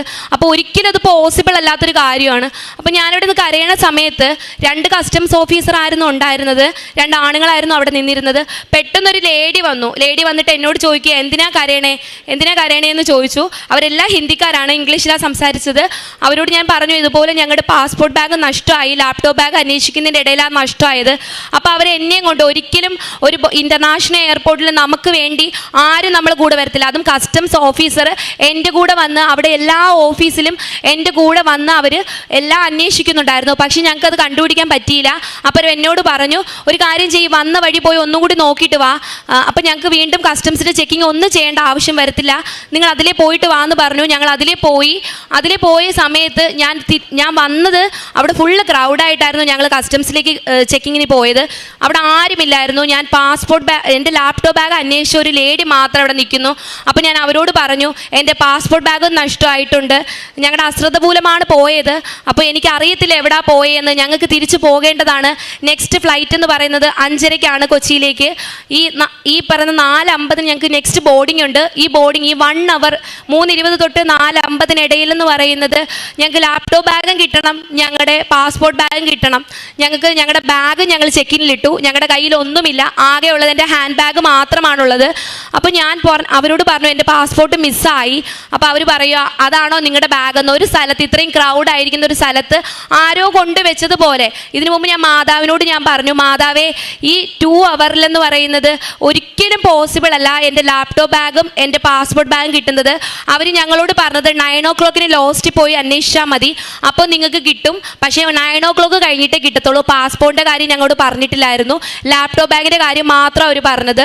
അപ്പോൾ ഞാൻ മാതാവിനോട് പറഞ്ഞു, മാതാവേ, 9 o'clock വരെ നിന്നിട്ട് എനിക്ക് അടുത്ത ഫ്ലൈറ്റ് ഒന്നും പിടിക്കാൻ പറ്റത്തില്ല. ഞാൻ പോകുന്നതിന് മുമ്പ് എൻ്റെ കയ്യിൽ ലാപ്ടോപ്പ് ബാഗും എൻ്റെ പാസ്പോർട്ട് ബാഗും എൻ്റെ കയ്യിൽ തന്നെ കിട്ടണം മാതാവേ എന്ന് പറഞ്ഞ് ഞാൻ നല്ലതുപോലെ പ്രാർത്ഥിച്ചു. ഞാൻ വിശ്വാസ പ്രമാണം അവിടെ നിന്ന് ചൊല്ലിക്കൊണ്ടിരുന്നു, കരഞ്ഞുകൊണ്ടാണ് ചൊല്ലിക്കൊണ്ടിരുന്നത്. അങ്ങനെ ഞാൻ ഓടിച്ചെന്നപ്പോൾ എൻ്റെ പാസ്പോർട്ട് ബാഗ് ഞങ്ങളുടെ കൈ കിട്ടി. ഞാൻ തിരിച്ചു വരുമ്പോൾ മക്കളെയും കൊണ്ട് ശാൽവി എല്ലാം നഷ്ടപ്പെട്ടതുപോലെ ഇരിക്കുകയായിരുന്നു. അതിനുശേഷം ഞാൻ ഒന്നും നോക്കിയില്ല, കസ്റ്റംസ് ഓഫീസറിനെ ഹഗ് ചെയ്തിട്ടാണ് ഞാൻ പറഞ്ഞത് താങ്ക് യു സോ മച്ച് എന്ന്. കാര്യം എനിക്കവിടെ മാതാവ് വന്ന് ഇടപെട്ടതുപോലെയാണ് തോന്നിയത്. ഇത്രയും ഉള്ളൊരു ക്രൗഡിൽ നിന്ന് ഞങ്ങളുടെ പാസ്പോർട്ടും ഞങ്ങളുടെ എല്ലാ ഡീറ്റെയിൽസും ഉള്ള ബാഗ് ശരിക്കും ബോംബെ എയർപോർട്ടിൽ എന്ന് പറഞ്ഞ് ശാൽവി എന്നോട് പറഞ്ഞിട്ടുണ്ട്, കള്ളന്മാരൊക്കെ കാണും, സൂക്ഷിക്കണമെന്ന് പറഞ്ഞതായിരുന്നു. പക്ഷേ ആ ഒരു സമയത്ത് ഞങ്ങൾക്കത് ലഭിച്ചു. അതിനേക്കാളും വലിയ അത്ഭുതം എന്ന് പറയുന്നത് 9 o'clock ലോസ്റ്റ് പോയാലേ ഞങ്ങൾ ആ പാസ്പോർട്ട് ബാഗ് ലാപ്ടോപ്പ് ബാഗ് കിട്ടത്തുള്ളൂ എന്ന് പറഞ്ഞിട്ടുണ്ടായിരുന്നു. അപ്പോൾ അവർ പറഞ്ഞു സെക്യൂരിറ്റി ഓഫീസർക്ക് ചോദിച്ചു നോക്കാൻ പറഞ്ഞു. അവരും എന്നോട് ഇത് തന്നെയാണ് പറഞ്ഞത്. അപ്പോൾ അവർ പറഞ്ഞു മെയിൻ ഓഫീസർക്ക് പോയി ചോദിക്കാൻ പറഞ്ഞു. മെയിൻ ഓഫീസർ ഇത് തന്നെയാണ് ഞങ്ങളോട് പറഞ്ഞത്, 9 o'clock കിട്ടത്തുള്ളൂ, അല്ലെങ്കിൽ നെക്സ്റ്റ് ഡേ വരണമെന്ന്. 2 weeks ലീവിന് ഞങ്ങൾ വന്നാൽ ഞങ്ങൾക്ക് അതൊരിക്കലും പോസിബിൾ അല്ലായിരുന്നു തിരിച്ച് ബോംബെ എയർപോർട്ടിലേക്ക് പോകുക എന്ന് പറയുന്നത്.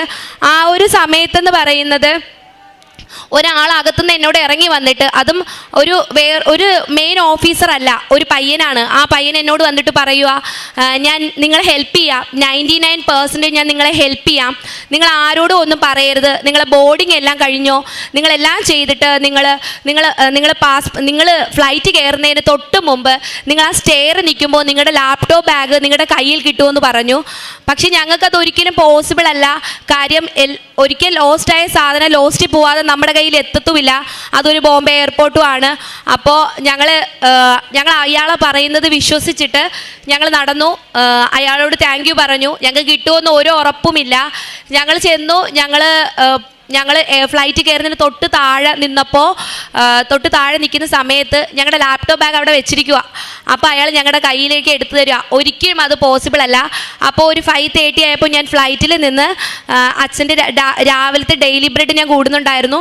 ആ സമയത്ത് അച്ഛൻ പറയുന്നുണ്ടായിരുന്നു, നമുക്ക് എന്തെങ്കിലും പ്രതിസന്ധി വരുന്ന സമയത്ത് അതിന് 1 മണിക്കൂർ മുമ്പെങ്കിലും അതിനുള്ള സഹായമായിട്ട് നമ്മുടെ മാതാവ് ഈശോപ്പയെ നമുക്ക് വേണ്ടി വഴിയൊരുക്കും, അതിനുള്ള ആൾക്കാരെ അവിടെ നിർത്തുമെന്ന്. അത് ഞങ്ങൾ നേരിട്ട് അനുഭവിച്ചതാണ്. ഞങ്ങൾക്ക് ഞങ്ങളുടെ ലാപ്ടോപ്പ് ബാഗും ഞങ്ങളുടെ പാസ്പോർട്ടും അടങ്ങിയ ബാഗും വിത്തിൻ 1 hour ഞങ്ങളെ ബോർഡിങ്ങിന് മുമ്പായിട്ട് തന്നെ ഞങ്ങൾക്ക് എല്ലാ കാര്യങ്ങളും ഞങ്ങളുടെ കയ്യിൽ കിട്ടി.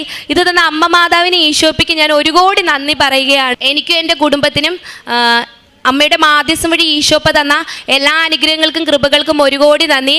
ഒരുപാട് പേർക്ക് വേണ്ടി ഞാൻ പ്രാർത്ഥിക്കുന്നുണ്ടായിരുന്നു.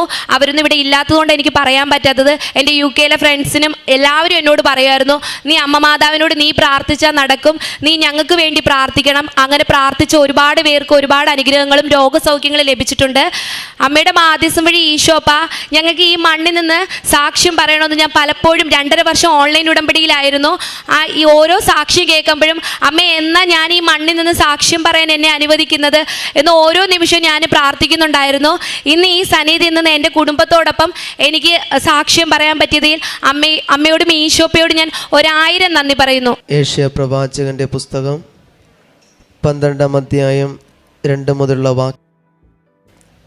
ഇതാ ദൈവമാണ് എൻ്റെ രക്ഷ, ഞാൻ അങ്ങയിൽ ആശ്രയിക്കും, ഞാൻ ഭയപ്പെടുകയില്ല.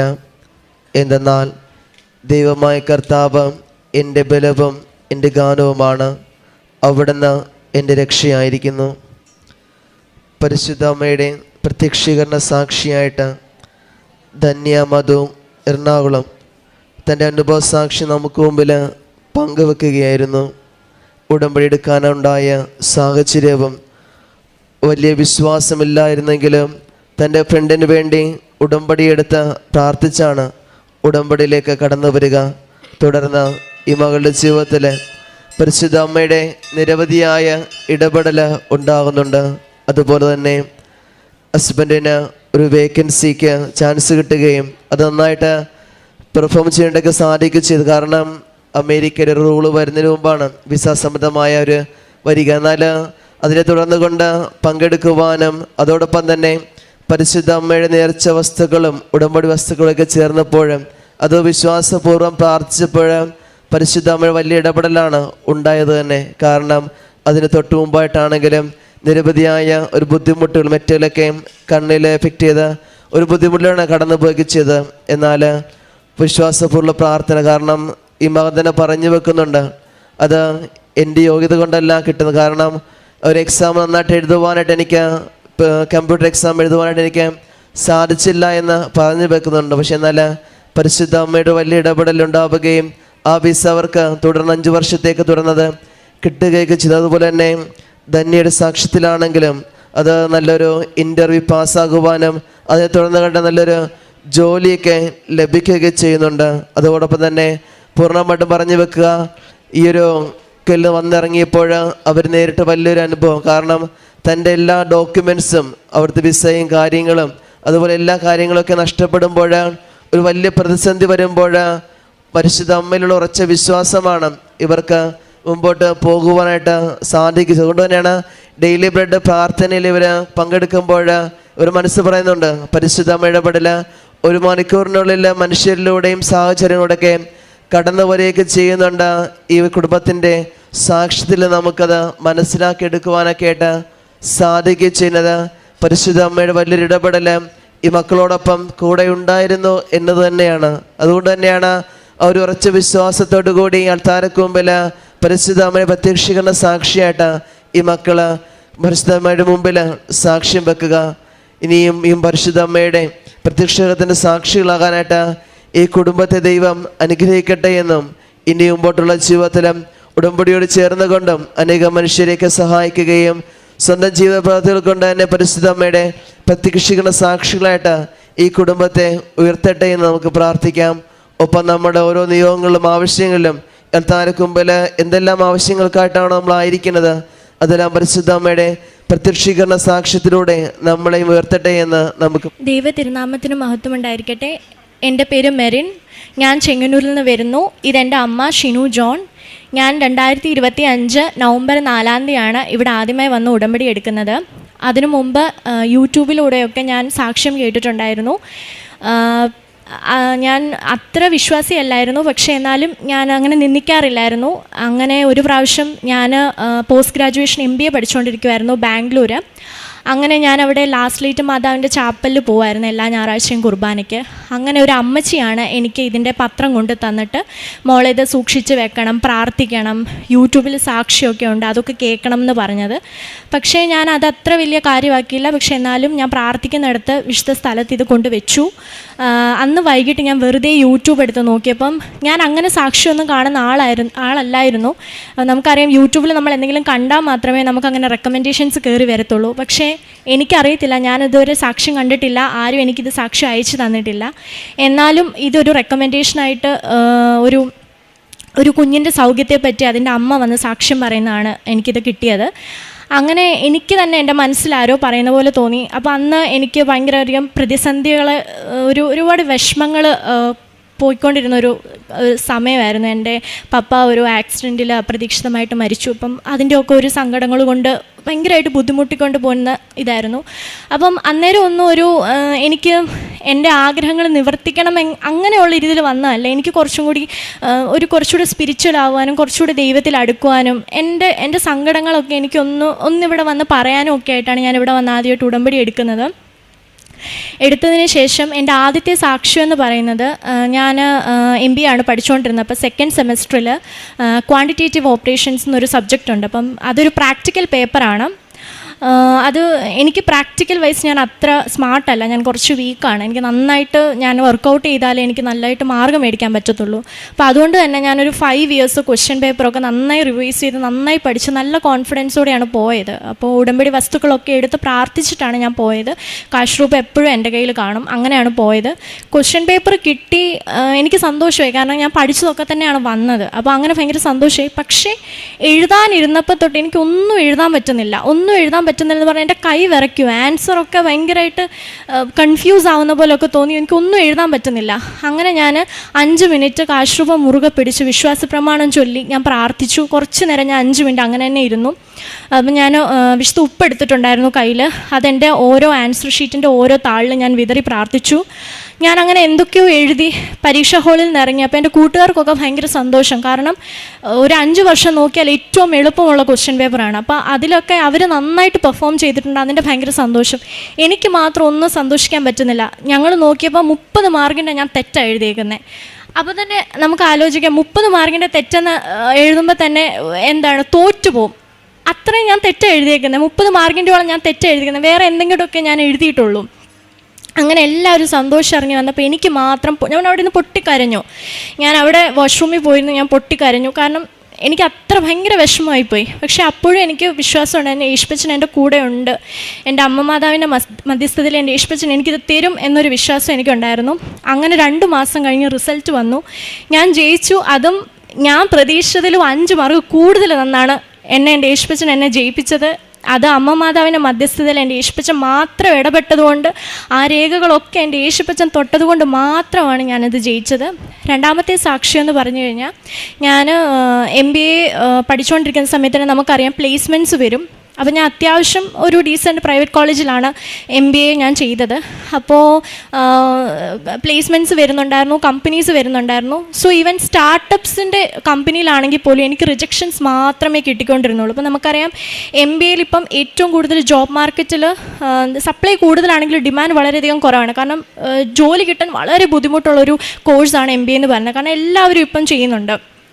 അപ്പോൾ അത്രയും സ്മാർട്ടായവർക്ക് മാത്രമേ ഒരു നല്ല കമ്പനിയിൽ കിട്ടത്തുള്ളൂ, ഒരു നല്ല പോസ്റ്റിങ്. അപ്പോൾ എനിക്ക് അത്രയും സ്മാർട്ട്നെസ് ഒന്നുമില്ല, അതിലത്രയും മെറിറ്റ് ഒന്നും എനിക്കില്ല. ഞാൻ ഒരുപാട് കമ്പനിയിൽ ഞാൻ അറ്റൻഡ് ചെയ്തു, എനിക്കൊന്നും കിട്ടുന്നില്ല, എനിക്ക് ഭയങ്കര റിജക്ഷൻ. പക്ഷേ അപ്പോഴും ഞാൻ യേശുപ്പച്ചനോട് അങ്ങനെ പരാതി പറഞ്ഞിട്ടില്ല. ഞാൻ ഉടമ്പടി നല്ല രീതിയിൽ തന്നെ കൊണ്ടുപോയി, ഞാൻ പ്രേക്ഷിത പ്രവർത്തനം നല്ല രീതിയിൽ കൊണ്ടുപോയി, കാരുണ്യ പ്രവർത്തനം നല്ല രീതിയിൽ കൊണ്ടുപോയി, ഞാൻ എൻ്റെ ആത്മീയ ജീവിതവും നല്ല രീതിയിൽ കൊണ്ടുപോയി. പക്ഷേ എനിക്ക് അപ്പോഴും വിശ്വാസമുണ്ട് എൻ്റെ യേശുപ്പച്ചൻ എന്നെ കൈവിടത്തില്ല എന്നുള്ളത്. അങ്ങനെയാണ് എനിക്ക് ഒരു പ്രാവശ്യം പ്ലേസ്മെൻറ്റിൻ്റെ ഗ്രൂപ്പിൽ ഒരു US കമ്പനി, അതൊരു ടോപ്പ് MNC ആണ്, ഒരു US കമ്പനി ഫ്രഷേഴ്സിനെ റിക്രൂട്ട് ചെയ്യുന്നുണ്ട്. 10 വേക്കൻസീസ് ആണുള്ളത്. ഓൾ ഇന്ത്യ എന്നാണ് അവർ റിക്രൂട്ട് ചെയ്യുന്നതെന്നുള്ളൊരു ഇത് ലിങ്ക് ഞങ്ങളുടെ പ്ലേസ്മെൻറ്റ് ഗ്രൂപ്പിലെ മാം ഇടുന്നത്. അപ്പോഴും ഞാൻ വിചാരിച്ചു ഞാൻ എന്തിനാണ് ചെയ്യുന്നത്, കാരണം ടോപ്പ് ടയർ കോളേജസിൽ നിന്ന് കുട്ടികളുണ്ട്, IIM പോലുള്ള കോളേജിൽ നിന്ന് കുട്ടികളുണ്ട്. അപ്പോൾ അവർക്ക് കിട്ടുന്ന എക്സ്പോഷർ അല്ല ഒരു സാധാരണ പ്രൈവറ്റ് MBA കോളേജിൽ പഠിക്കുന്ന എനിക്ക് കിട്ടുന്നത്. അപ്പോൾ ഒരിക്കലും അവിടെ എൻ്റെ മെറിറ്റ് ഒരിക്കലും വർക്കാവത്തില്ല. അപ്പോൾ ഞാൻ വിചാരിച്ചു എന്തിനാണ് ഞാനിത് ചെയ്യുന്നത്. പക്ഷേ എന്നാലും എൻ്റെ മനസ്സിലിരുന്ന് ആരോ പറയുന്നു, നീ ചെയ്ത് നിനക്കുള്ളതാണ്, നീ ചെയ്യുക. അപ്പം ഞാൻ വിചാരിച്ചു ദൈവമേ അത് പരിശുദ്ധാത്മാവായിരിക്കും. ഞാനത് ചെയ്തു. ഒരു മാസം. അപ്പം ഞങ്ങളുടെ കോളേജിൽ നിന്ന് 9 കുട്ടികളാണ്. ഞങ്ങളുടെ കോളേജ് അത് ഓൾ ഇന്ത്യയിൽ നിന്നാണ് അവർ ഹയർ ചെയ്യുന്നത്. ഞങ്ങളുടെ കോളേജിൽ നിന്ന് 9 കുട്ടികളാണ് ചെയ്തത്. അതിൽ ഇൻ്റർവ്യൂ കോൾ എനിക്ക് മാത്രമേ വന്നുള്ളൂ ആ കോളേജിൽ. അതൊരിക്കലും എൻ്റെ മെറിറ്റ് അല്ല, കാരണം ഞാൻ അവരുടെയൊക്കെ ഞാൻ CV കണ്ടതാണ്. അതൊന്നും കമ്പയർ ചെയ്യാൻ പോലും എൻ്റെ CV പറ്റത്തില്ല, കാരണം അത്ര എന്താ പറയുന്ന ഒരു പുഴുവാണ് ഞാൻ അതിനകത്ത്. അത്ര മെറിറ്റ് ഇല്ല എനിക്ക്. പക്ഷേ എനിക്ക് ഇൻ്റർവ്യൂ കോൾ വന്നു. 3 റൗണ്ട് ഇൻ്റർവ്യൂ ഉണ്ടായിരുന്നു. 3ഉം വെർച്വൽ മോഡായിരുന്നു. അവിടെ ഞാൻ വിശുദ്ധ ഉടമ്പടി വസ്തുക്കൾ കൊണ്ടാണ് ഇൻ്റർവ്യൂവിന് ഇരുന്നത്. ഞാൻ വിശുദ്ധ എണ്ണ, ഉടമ്പടി തൈലം ഞാൻ നെറ്റിയിൽ പൂശി. ഉപ്പ് വിശുദ്ധ ഉപ്പ് ഞാൻ ലാപ്ടോപ്പിൻ്റെ അവിടെ വിതറി. പിന്നെ പരിശുദ്ധ അമ്മയുടെ രൂപം, യേശുപ്പച്ചൻ്റെ ഫോട്ടോ ഞാൻ എൻ്റെ മടിയിൽ വെച്ചിട്ടാണ് ഞാൻ പിന്നെ വിശുദ്ധ തിരി കത്തിച്ചു വെച്ചിട്ടാണ് 3 റൗണ്ടിനും ഞാൻ ഇരുന്നത്. അപ്പോൾ ഫസ്റ്റ് റൗണ്ട് തന്നെ ഗ്രൂപ്പ് ഡിസ്കഷൻ ആയിരുന്നു. അവിടെ തന്നെ ഈ ടോപ്പ് ടിയർ കോളേജിൽ നിന്ന് കുട്ടികളുണ്ടായിരുന്നു. അപ്പോൾ തന്നെ എൻ്റെ പകുതി ഇത് പോയി. കാരണം വെച്ച് കഴിഞ്ഞാൽ 10 പേരുണ്ടായിരുന്നു. കിട്ടത്തില്ലെന്നുള്ളൊരിതാണ്, കാരണം എൻ്റെ മെറിറ്റ് ഒരിക്കലും അവിടെ വർക്കാവത്തില്ല. പക്ഷേ അതിന് കിട്ടി. സെക്കൻഡ് റൗണ്ടിൽ കിട്ടി, തേർഡ് റൗണ്ടിലും കിട്ടി. അങ്ങനെ ഈ 3ാമത്തെ റൗണ്ട് നടക്കുന്നതിന് ഒരാഴ്ച മുമ്പ് ഞാൻ ഇതുപോലെ പ്രത്യക്ഷീകരണ പ്രാർത്ഥന പ്രാർത്ഥിച്ചുകൊണ്ടിരുന്ന സമയത്ത്, അച്ഛൻ്റെ ഡെയിലി ബ്രെഡ് കേട്ടോണ്ടിരുന്ന സമയത്ത് എൻ്റെ മെഴുകുതിരിയിൽ 22 തെളിഞ്ഞു. 22. പക്ഷേ എനിക്കത് മനസ്സിലായില്ല. ആദ്യം ഞാൻ വിചാരിച്ചു എനിക്ക് തോന്നുന്നതായിരിക്കും, ഇനി ഉറക്കച്ചടവ് എല്ലാം തോന്നുന്നതാണോ, അങ്ങനെ വിചാരിച്ചു. പക്ഷെ വീണ്ടും ഞാൻ നോക്കി 22 തന്നെയാണ് എനിക്ക് കിട്ടിയത്. ഞാനത് ഫോണിൽ ഫോട്ടോ എടുക്കാൻ വന്ന ഒരു സ്പ്ലിറ്റ് ഓഫ് സെക്കൻഡ് കൊണ്ട് അത് മാറി. ഫോണിൽ ഫോട്ടോ എടുക്കാൻ ഞാൻ വന്നതാണ്, പക്ഷേ എനിക്കത് കിട്ടിയില്ല. സ്പ്ലിറ്റ് ഓഫ് സെക്കൻഡ് കൊണ്ട് അത് മാറി. അങ്ങനെ ഒരാഴ്ചയ്ക്ക് ശേഷമാണ് ഞാൻ അറിഞ്ഞത് എനിക്ക് last round of interview May 22-നാണ്. അപ്പോൾ എനിക്ക് ഭയങ്കര ഒരു വിശ്വാസമായി, ഭയങ്കര ആശ്വാസമായി. കാരണം ഇത് അറ്റൻഡ് ചെയ്യുന്നതിന് മുമ്പ് തന്നെ എനിക്ക് യേശുപ്പച്ചൻ മാതാവിലൂടെ എനിക്ക് പറയുന്ന പോലെ എനിക്ക് തോന്നി ഇത് നിനക്കുള്ളതാണ്. അങ്ങനെ 22-ാം തീയതി ലാസ്റ്റ് റൗണ്ട് ഇൻ്റർവ്യൂ കഴിഞ്ഞു. 3 ആൾക്കാരായിരുന്നു ആ പാനലിലുണ്ടായിരുന്നത്. കുറേ കൺഫ്യൂഷൻ ക്വസ്റ്റ്യൻസ് ഒക്കെ ചോദിച്ചു. എനിക്കറിയത്തില്ല ഞാനത് എങ്ങനെ ആൻസർ പറഞ്ഞെന്ന്. കുറേ സിനാരിയോസ് ഒക്കെ തന്നു. അതൊക്കെ ഞാൻ ആൻസർ പറഞ്ഞു. അതൊക്കെ ഞാൻ മാതാവിനോട് പ്രാർത്ഥിച്ച, മാതാവേ നിൻ്റെ കണ്ണുകളിലൂടെ ആയിരിക്കണേ അവരെന്നെ കാണുന്നത്, യേശുപ്പച്ച നിൻ്റെ നാവിലൂടെ ആയിരിക്കണേ എനിക്ക് ഉത്തരം പറയാൻ സാധിക്കുന്നത്. അങ്ങനെ പ്രാർത്ഥിച്ചാണ് ഞാൻ ഇൻ്റർവ്യൂവിന് ഇരുന്നത്. അങ്ങനെ 10 മിനിറ്റിന് ശേഷം HR വിളിച്ച് പറയുവാണ്, കൺഗ്രാജുലേഷൻസ്, നിങ്ങൾ ഈ ഒരു കമ്പനിയിൽ മാനേജ്മെൻറ്റ് ട്രെയിനി പൊസിഷനിൽ നിങ്ങൾ സെലക്ട് ആയിട്ടുണ്ടെന്നും പറഞ്ഞിട്ട്. അതെനിക്ക് ഭയങ്കര ഒരു ഇതായിരുന്നു. കാരണം അന്നേരം അതിനുശേഷം ഇവരൊരു ഫസ്റ്റ് മീറ്റിംഗ് വെച്ചായിരുന്നു. അന്നേരമാണ് ഇവർ പറഞ്ഞത് 4000 ആപ്ലിക്കേഷൻസാണ് ഇവർക്ക് കിട്ടിയത്, 10 പേരെ മാത്രമേ ഇവർ എടുക്കുന്നുണ്ടായിരുന്നുള്ളൂ. അതിലൊരാളായിരുന്നു ഞാൻ. ഒരിക്കലും അത് എൻ്റെ മെറിറ്റിലല്ല അത് വർക്ക് ചെയ്തത്. അത് യേശുപ്പച്ചൻ, അമ്മ മാതാവ് യേശുപ്പച്ചൻ്റെ കയ്യിൽ നിന്ന് എനിക്ക് ഭയങ്കര സീംലെസ് ആയിട്ട് മേടിച്ച് തന്നതുപോലെയാണ് എനിക്കത് തോന്നിയത്. 3ാമത്തെ എൻ്റെ സാക്ഷ്യം എന്ന് പറഞ്ഞു കഴിഞ്ഞാൽ, ചെറുപ്പം തൊട്ട് എനിക്ക് ടോൺസിലൈറ്റിസിൻ്റെ പ്രോബ്ലം ഉണ്ട്. പനിയൊക്കെ, ചെറിയൊരു കോൾഡ് വന്നാൽ പോലും ഭയങ്കര ഇൻഫെക്ഷനാണ് വരുന്നത്. എനിക്ക് ഉമിനീര് പോലും ഇറക്കാൻ പറ്റത്തില്ല, എനിക്ക് വെള്ളം കുടിക്കാൻ പറ്റത്തില്ല, ഭക്ഷണം കഴിക്കാൻ പറ്റത്തില്ല, എനിക്ക് സംസാരിക്കാൻ പോലും പറ്റത്തില്ല. കാരണം പുറത്തു നോക്കി കഴിഞ്ഞാൽ ഇങ്ങനെ തൈറോയിഡ് പോലെ അതിങ്ങനെ വീർത്തിരിക്കും, അകത്തും വീർത്തിരിക്കും. അങ്ങനെ ഡോക്ടറെ കൊണ്ട് കാണിച്ചപ്പോൾ ഡോക്ടർ പറഞ്ഞു ഇടത്തേത് റിമൂവ് ചെയ്യണം, കാരണം അത് ഭയങ്കര ഇൻഫെക്റ്റഡ് ആണ്, അത് പിന്നീട് ഭാവിയിൽ കുറച്ച് ദൂഷ്യം ഉണ്ടാവും. പക്ഷേ എനിക്ക് ഓപ്പറേഷൻ ചെയ്യാൻ അല്ലെങ്കിൽ ആ ഒരു സർജറി ചെയ്യാൻ പോലും ഭയങ്കര പേടിയായിരുന്നു. അങ്ങനെ ഞാൻ യേശുപ്പച്ചനോട് പ്രാർത്ഥിച്ചു. ഞാൻ അമ്മ മാതാവിൻ്റെ മധ്യസ്ഥതയിൽ പ്രാർത്ഥിച്ചു. ഞാൻ ഉടമ്പടി നേർച്ച വസ്തുക്കൾ ഉപയോഗിച്ചു. ഞാൻ തൈലം ഞാൻ എന്നും സന്ധ്യാപ്രാർത്ഥനയ്ക്ക് ശേഷം ഞാൻ എന്നും വിശ്വാസ പ്രമാണം ചൊല്ലി എൻ്റെ തൊണ്ടയിൽ തൊടുമായിരുന്നു. ഞാൻ ഉപ്പ് വെള്ളത്തിൽ കലക്കി കുടിക്കുമായിരുന്നു. അതിനോടനുബന്ധിച്ച് ഞാൻ ഉടമ്പടി 2025 നവംബർ 4-ാം തീയതിയാണ് ഞാൻ ഉടമ്പടി എടുത്തത്. 1 മാസത്തിന് ശേഷം എൻ്റെ അത് പൂർണ്ണമായിട്ടും സൗഖ്യമായി. എനിക്കിപ്പോൾ ഒരു പ്രശ്നമില്ല. വലിയ പനി വന്നാൽ തൊണ്ടയിൽ ഒരു ചെറിയ സ്വാഭാവികമായിട്ടുള്ള ഒരു ഇറിറ്റേഷൻ അല്ലാതെ എനിക്കത് ബൾജ് ചെയ്യുകയോ അത് ഇൻഫെക്റ്റഡ് ആവുകയോ ഒന്നും ചെയ്തില്ല. അത് പൂർണ്ണമായിട്ട് കംപ്ലീറ്റ് ആയിട്ട് മാറി. ഇപ്പോൾ ഇവിടെ ഇന്ന് വരെ എനിക്കതിൻ്റെ ഒരു പ്രശ്നവും വന്നിട്ടില്ല. അങ്ങനെ ഉടമ്പടി എടുത്ത 1 മാസത്തിന് ശേഷമാണ് അത് കംപ്ലീറ്റ് പൂർണ്ണമായിട്ടും അത് മാറി. ഇപ്പോഴും പനി വന്നിട്ടുണ്ട്. 2-3 മാസത്തിന് മുമ്പ് പനി വന്നായിരുന്നു. പക്ഷേ എന്നാലും ഒരു പ്രശ്നവും ടോൺസിലൈറ്റിസിൻ്റെ ഒരു പ്രശ്നവും ഉണ്ടായിട്ടില്ല. അത് കംപ്ലീറ്റ്ലി മാറി. എനിക്ക് കുഞ്ഞിലെ തൊട്ട് അനുഭവിക്കുന്ന ഒരു കഷ്ടപ്പാടായിരുന്നു അത്. ഒരുപാട് മരുന്ന് കഴിച്ചു, അലോപ്പതിയും ആയുർവേദവും ഒക്കെ കഴിച്ചു, എന്നിട്ടും ഒരു മാറ്റം ഉണ്ടായിരുന്നില്ല. പക്ഷേ വിശുദ്ധ നേർച്ച വസ്തുക്കൾ ഉപയോഗിച്ചതിന് ശേഷം എനിക്കിപ്പോൾ അത് കംപ്ലീറ്റ്ലി ക്യൂറായി. ഇപ്പോൾ ഒരു പ്രശ്നവും, ഒരു ഇറിറ്റേഷനായിട്ട് ഒന്നുമില്ല. പിന്നെ ഒരു സാക്ഷ്യം എന്ന് പറയുന്നത് എൻ്റെ അമ്മയുടെ ഒരു സാക്ഷ്യമാണ്. അമ്മയുടെ വലത് കയ്യിൽ കുറേ വർഷമായിട്ടൊരു ഗ്ലാൻഡ് വളർന്നു വരുന്നുണ്ടായിരുന്നു. അപ്പോൾ ആദ്യമൊന്നും അത്ര കാര്യമാക്കിയില്ല. ഇപ്പോൾ ഹോസ്പിറ്റലൊക്കെ കൊണ്ട് കാണിക്കണമെന്ന് പറഞ്ഞാൽ അമ്മ പറയും, ഓ സാരമില്ല, അത് വേറെ എന്തെങ്കിലും ആയിരിക്കും, സാരമില്ല, അങ്ങനെയൊക്കെ പറയുമായിരുന്നു. പക്ഷേ കഴിഞ്ഞ 3 മാസത്തിന് മുമ്പ് അത് ഭയങ്കരമായിട്ട് അങ്ങ് ബൾജായിട്ട് അമ്മയ്ക്കൊന്നും ചെയ്യാൻ പറ്റുന്നില്ല, ചെറിയൊരു വസ്തു പോലും കയ്യിൽ പിടിക്കാൻ പറ്റുന്നില്ല, അത്രമാത്രം വേദനയായി. അങ്ങനെ നമ്മൾ നിർബന്ധിച്ച് ഹോസ്പിറ്റലിൽ കൊണ്ടുപോയപ്പോൾ നമുക്ക് പേടിയാണ്. നമ്മുടെ ശരീരത്തിൽ നമ്മുടെ ഉള്ള അവയവം അല്ലാതെ എന്തെങ്കിലും ഒരു ചെറിയ മുഴ വന്നാൽ പോലും നമുക്കറിയാം ഇപ്പോഴത്തെ കാലത്ത് ഒരുപാട് എന്തൊക്കെ ഹാംഫുൾ എഫക്ട്സ് ആണ് അതിനകത്തുണ്ടാവുന്നതെന്ന് നമുക്ക് പറയാൻ പറ്റത്തില്ല. അപ്പോൾ എനിക്ക് ഭയങ്കര പേടിയായിരുന്നു അത് ഓർത്തിട്ട്, ഭയങ്കര വിഷമമായിരുന്നു അത് ഓർത്തിട്ട്. അങ്ങനെ ഡോക്ടറെ കാണിച്ചപ്പോൾ ഡോക്ടർ പറഞ്ഞു അതിന് പ്രശ്നമൊന്നുമില്ല, നമുക്കത് ആ ഒരു ഗ്ലാൻഡ് നമുക്ക് സർജറി ചെയ്ത് കളഞ്ഞാൽ മതി, അതങ്ങ് മാറിക്കോളും, അതിനകത്ത് ഇനി ഗ്രോത്ത് ഒന്നും വരത്തില്ല. അപ്പോഴും ഇത് കാണിക്കാൻ പോയപ്പോഴും ഉടമ്പടി വസ്തുക്കൾ ഉപയോഗിച്ചിട്ടാണ് പോയത്.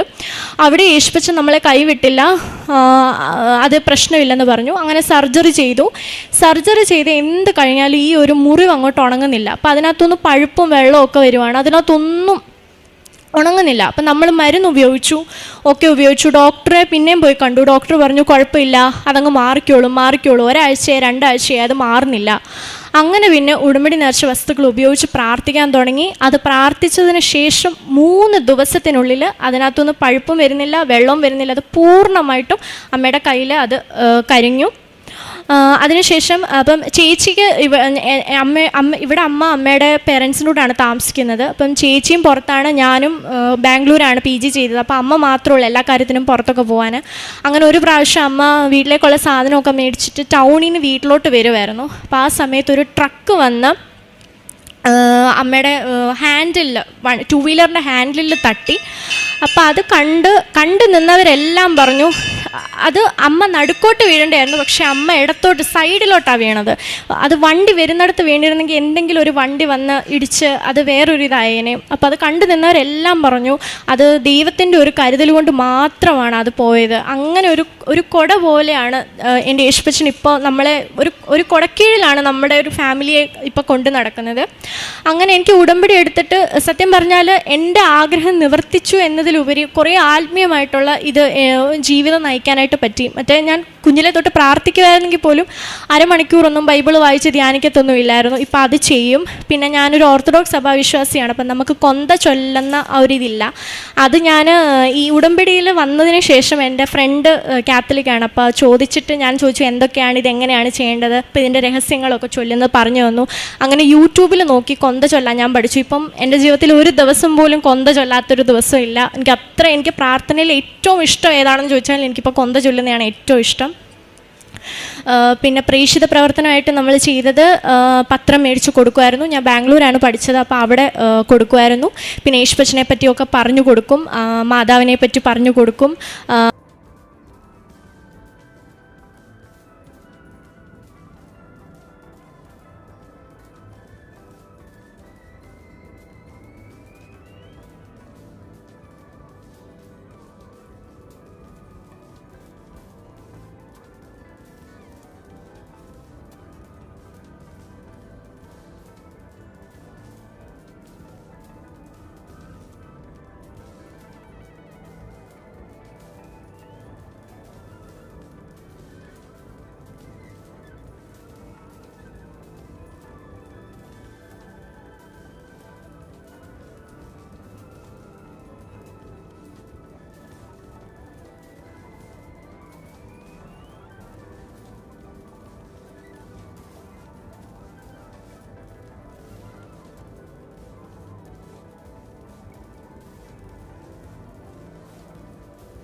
വിശേഷം 2-ാം അധ്യായം 15-ാം തിരുവചനം. ദൂതന്മാർ അവരെ വിട്ട് സ്വർഗത്തിലേക്ക് പോയപ്പോൾ ആട്ടിടയന്മാർ പരസ്പരം പറഞ്ഞു, നമുക്ക് ബേത്ലഹേം വരെ പോകാം. കർത്താവ് നമ്മെ അറിയിച്ച ഈ സംഭവം നമുക്ക് കാണാം. മെറിൻ എന്ന ഈ സഹോദരി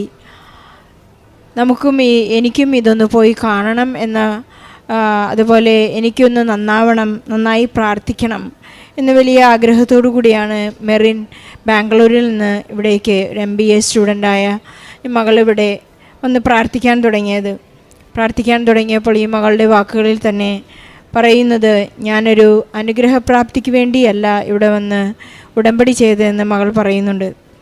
നമുക്കറിയാവുന്നതുപോലെ അവിടുത്തെ രാജ്യവും അവിടുത്തെ നീതിയും അന്വേഷിക്കുമ്പോൾ ബാക്കിയെല്ലാം കൂട്ടിച്ചേർക്കപ്പെടുന്നതായിട്ട് ലക്ഷക്കണക്കിന് ആളുകൾ ഇവിടെ സാക്ഷ്യം ഏറ്റുപറയുന്നുണ്ട്. മെറിൻ ഒരു സാധാരണ യൂണിവേഴ്സിറ്റി കോളേജിൽ പഠിച്ച MBA സ്റ്റുഡൻ്റാണ്. ഇന്ന് പരിശുദ്ധ അമ്മയുടെ മധ്യസ്ഥതയിൽ തൻ്റെ തന്നെ അയോഗ്യതകളെ ഏറ്റുപറയുകയും എനിക്ക് ഒരു നല്ല US കമ്പനിയിൽ ജോലി കിട്ടാൻ മാത്രം യാതൊരു മെറിറ്റും എനിക്കില്ല, എൻ്റെ മെറിറ്റ് എല്ലാം 0 ആയി. കാരണം 2000 പേരുടെ ഒരു ഇൻ്റർവ്യൂവിലാണ് 10 പേരെ മാത്രം ഇൻ്റർവ്യൂ കോളിന് വിളിച്ച് അതിലൊരാളായി ഞാനിന്ന് ഹെക്സാവെയർ ടെക്നോളജീസിൽ മാനേജ്മെൻറ്റ് ട്രെയിനി ആയിട്ട് ഇന്ന് ഈ മകൾ ജോലിയുടെ വലിയ പദവിയിലേക്ക് എത്തിയിരിക്കുന്നു. നമുക്ക് ഈശോയ്ക്കും പരിശുദ്ധ അമ്മയ്ക്കും നന്ദി പറയേണ്ടത് നമ്മുടെ ജോലിക്കോ പദവിക്കോ വേണ്ടിയല്ല, അവിടുത്തെ സ്വീകരിക്കാൻ സാധിക്കുന്നു എന്നുള്ള ഒരു വലിയ അഭിഷേകത്തിനാണ് നാം എപ്പോഴും നന്ദി പറയേണ്ടത്. മകൾ പറയുകയുണ്ടായി, എൻ്റെ ഏറ്റവും മനോഹരമായ പ്രാർത്ഥന, ഞാനൊരു ഓർത്തഡോക്സ് വിശ്വാസിയാണ്, ഏറ്റവും മനോഹരമായ പ്രാർത്ഥന ജപമാലയാണ്.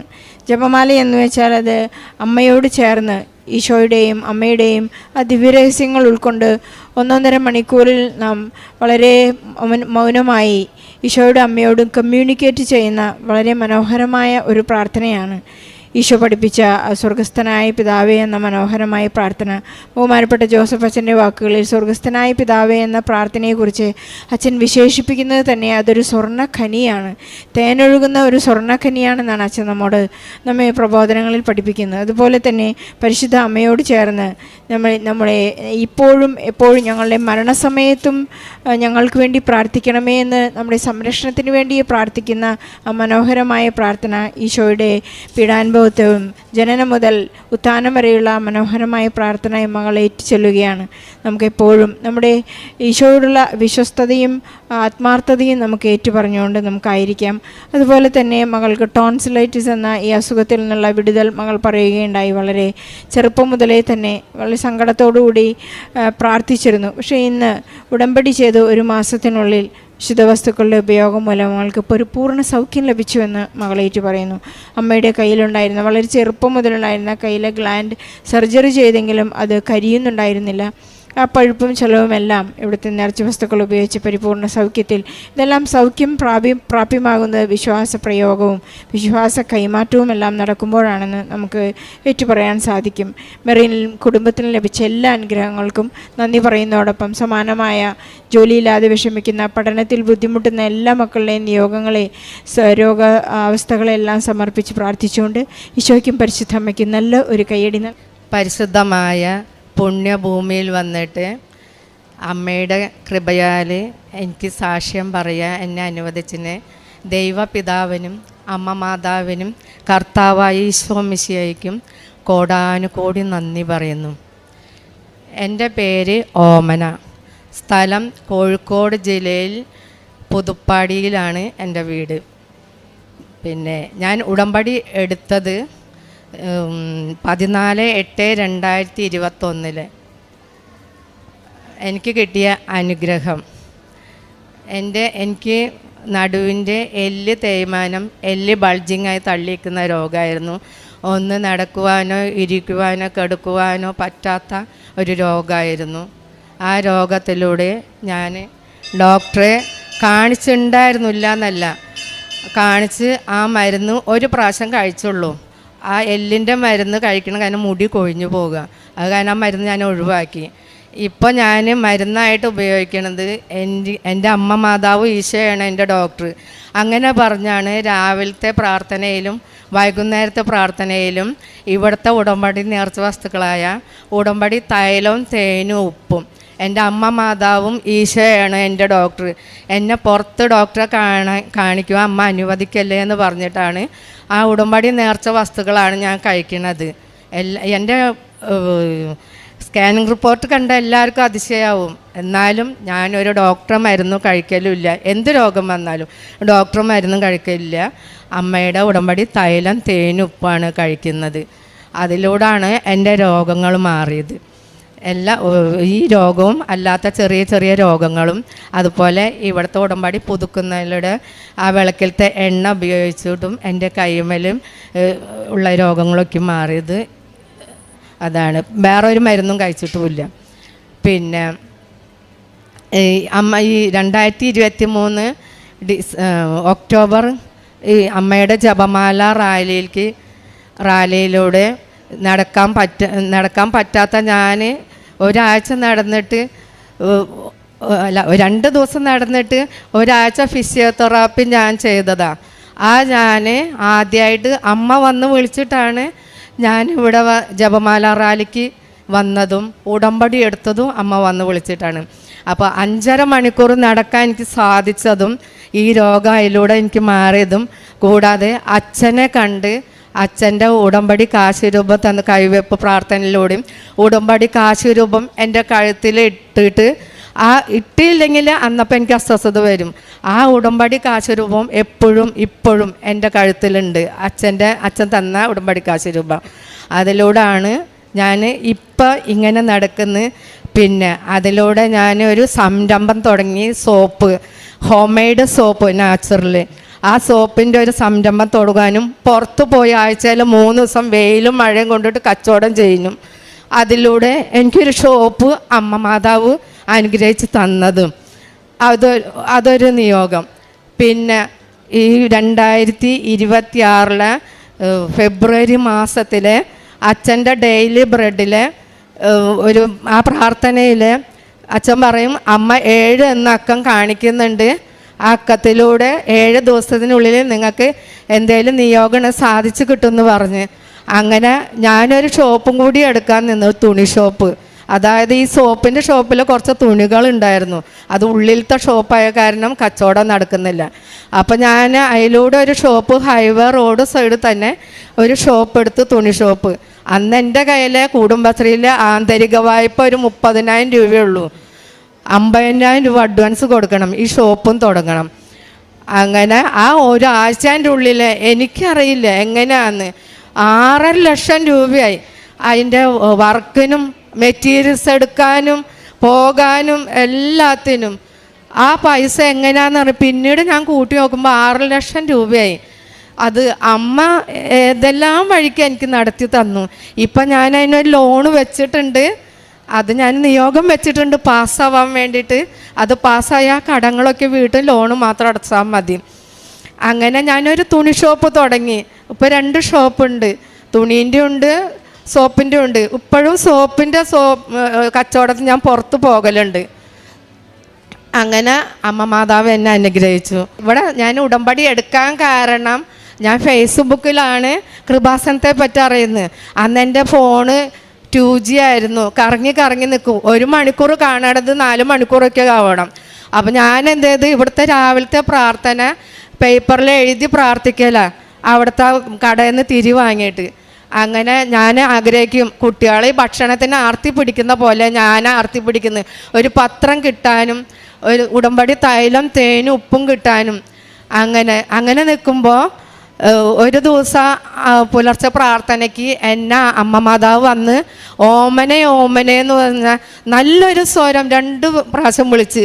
എന്താണെന്ന് എനിക്കറിയില്ല. അപ്പം ഞാനിങ്ങനെ ഈ പത്രത്തിന് വേണ്ടി ആർത്തി പിടിച്ചിരിക്കുന്ന സമയമായിരുന്നു. അപ്പണ്ട് ആ പുലർച്ചെ രാവിലെ എനിക്ക് പത്രം, ഉടമ്പടി തൈലം തേനും ഉപ്പും വേറൊരു ചേച്ചി ഇവിടെ വന്ന് ഉടമ്പടി എടുത്ത്. ഞാൻ അറിയുന്നൊരു ചേച്ചിയാണ്. പക്ഷേ എൻ്റെ വീടിൻ്റെ അടുത്ത് ആ ചേച്ചീൻ്റെ വീട്ടിലേക്ക് ഉടമ്പടി എടുത്ത് വരുമ്പോൾ മാതാവ് ആ ചേച്ചീനെ റൂട്ട് തിരിച്ച് ആ ചേച്ചിയുടെ വീട്ടിലേക്ക് ആക്കി, എൻ്റെ വീടിൻ്റെ അടുത്ത ചേച്ചീൻ്റെ വീട്ടിലേക്ക്. അപ്പോൾ ആ ചേച്ചി വീടിൻ്റെ അടുത്ത ആ ചേച്ചീനെ വിളിക്കുമ്പോൾ ഇവിടെ മാതാവ് വന്ന് എന്നെ വിളിക്കുക ഓമനേന്ന്. അങ്ങനെയാണ് ഞാൻ 2019 കൃപാസനത്തെ പറ്റി അറിഞ്ഞിട്ട് 2021 ഞാൻ ഉടമ്പടി എടുത്തത്.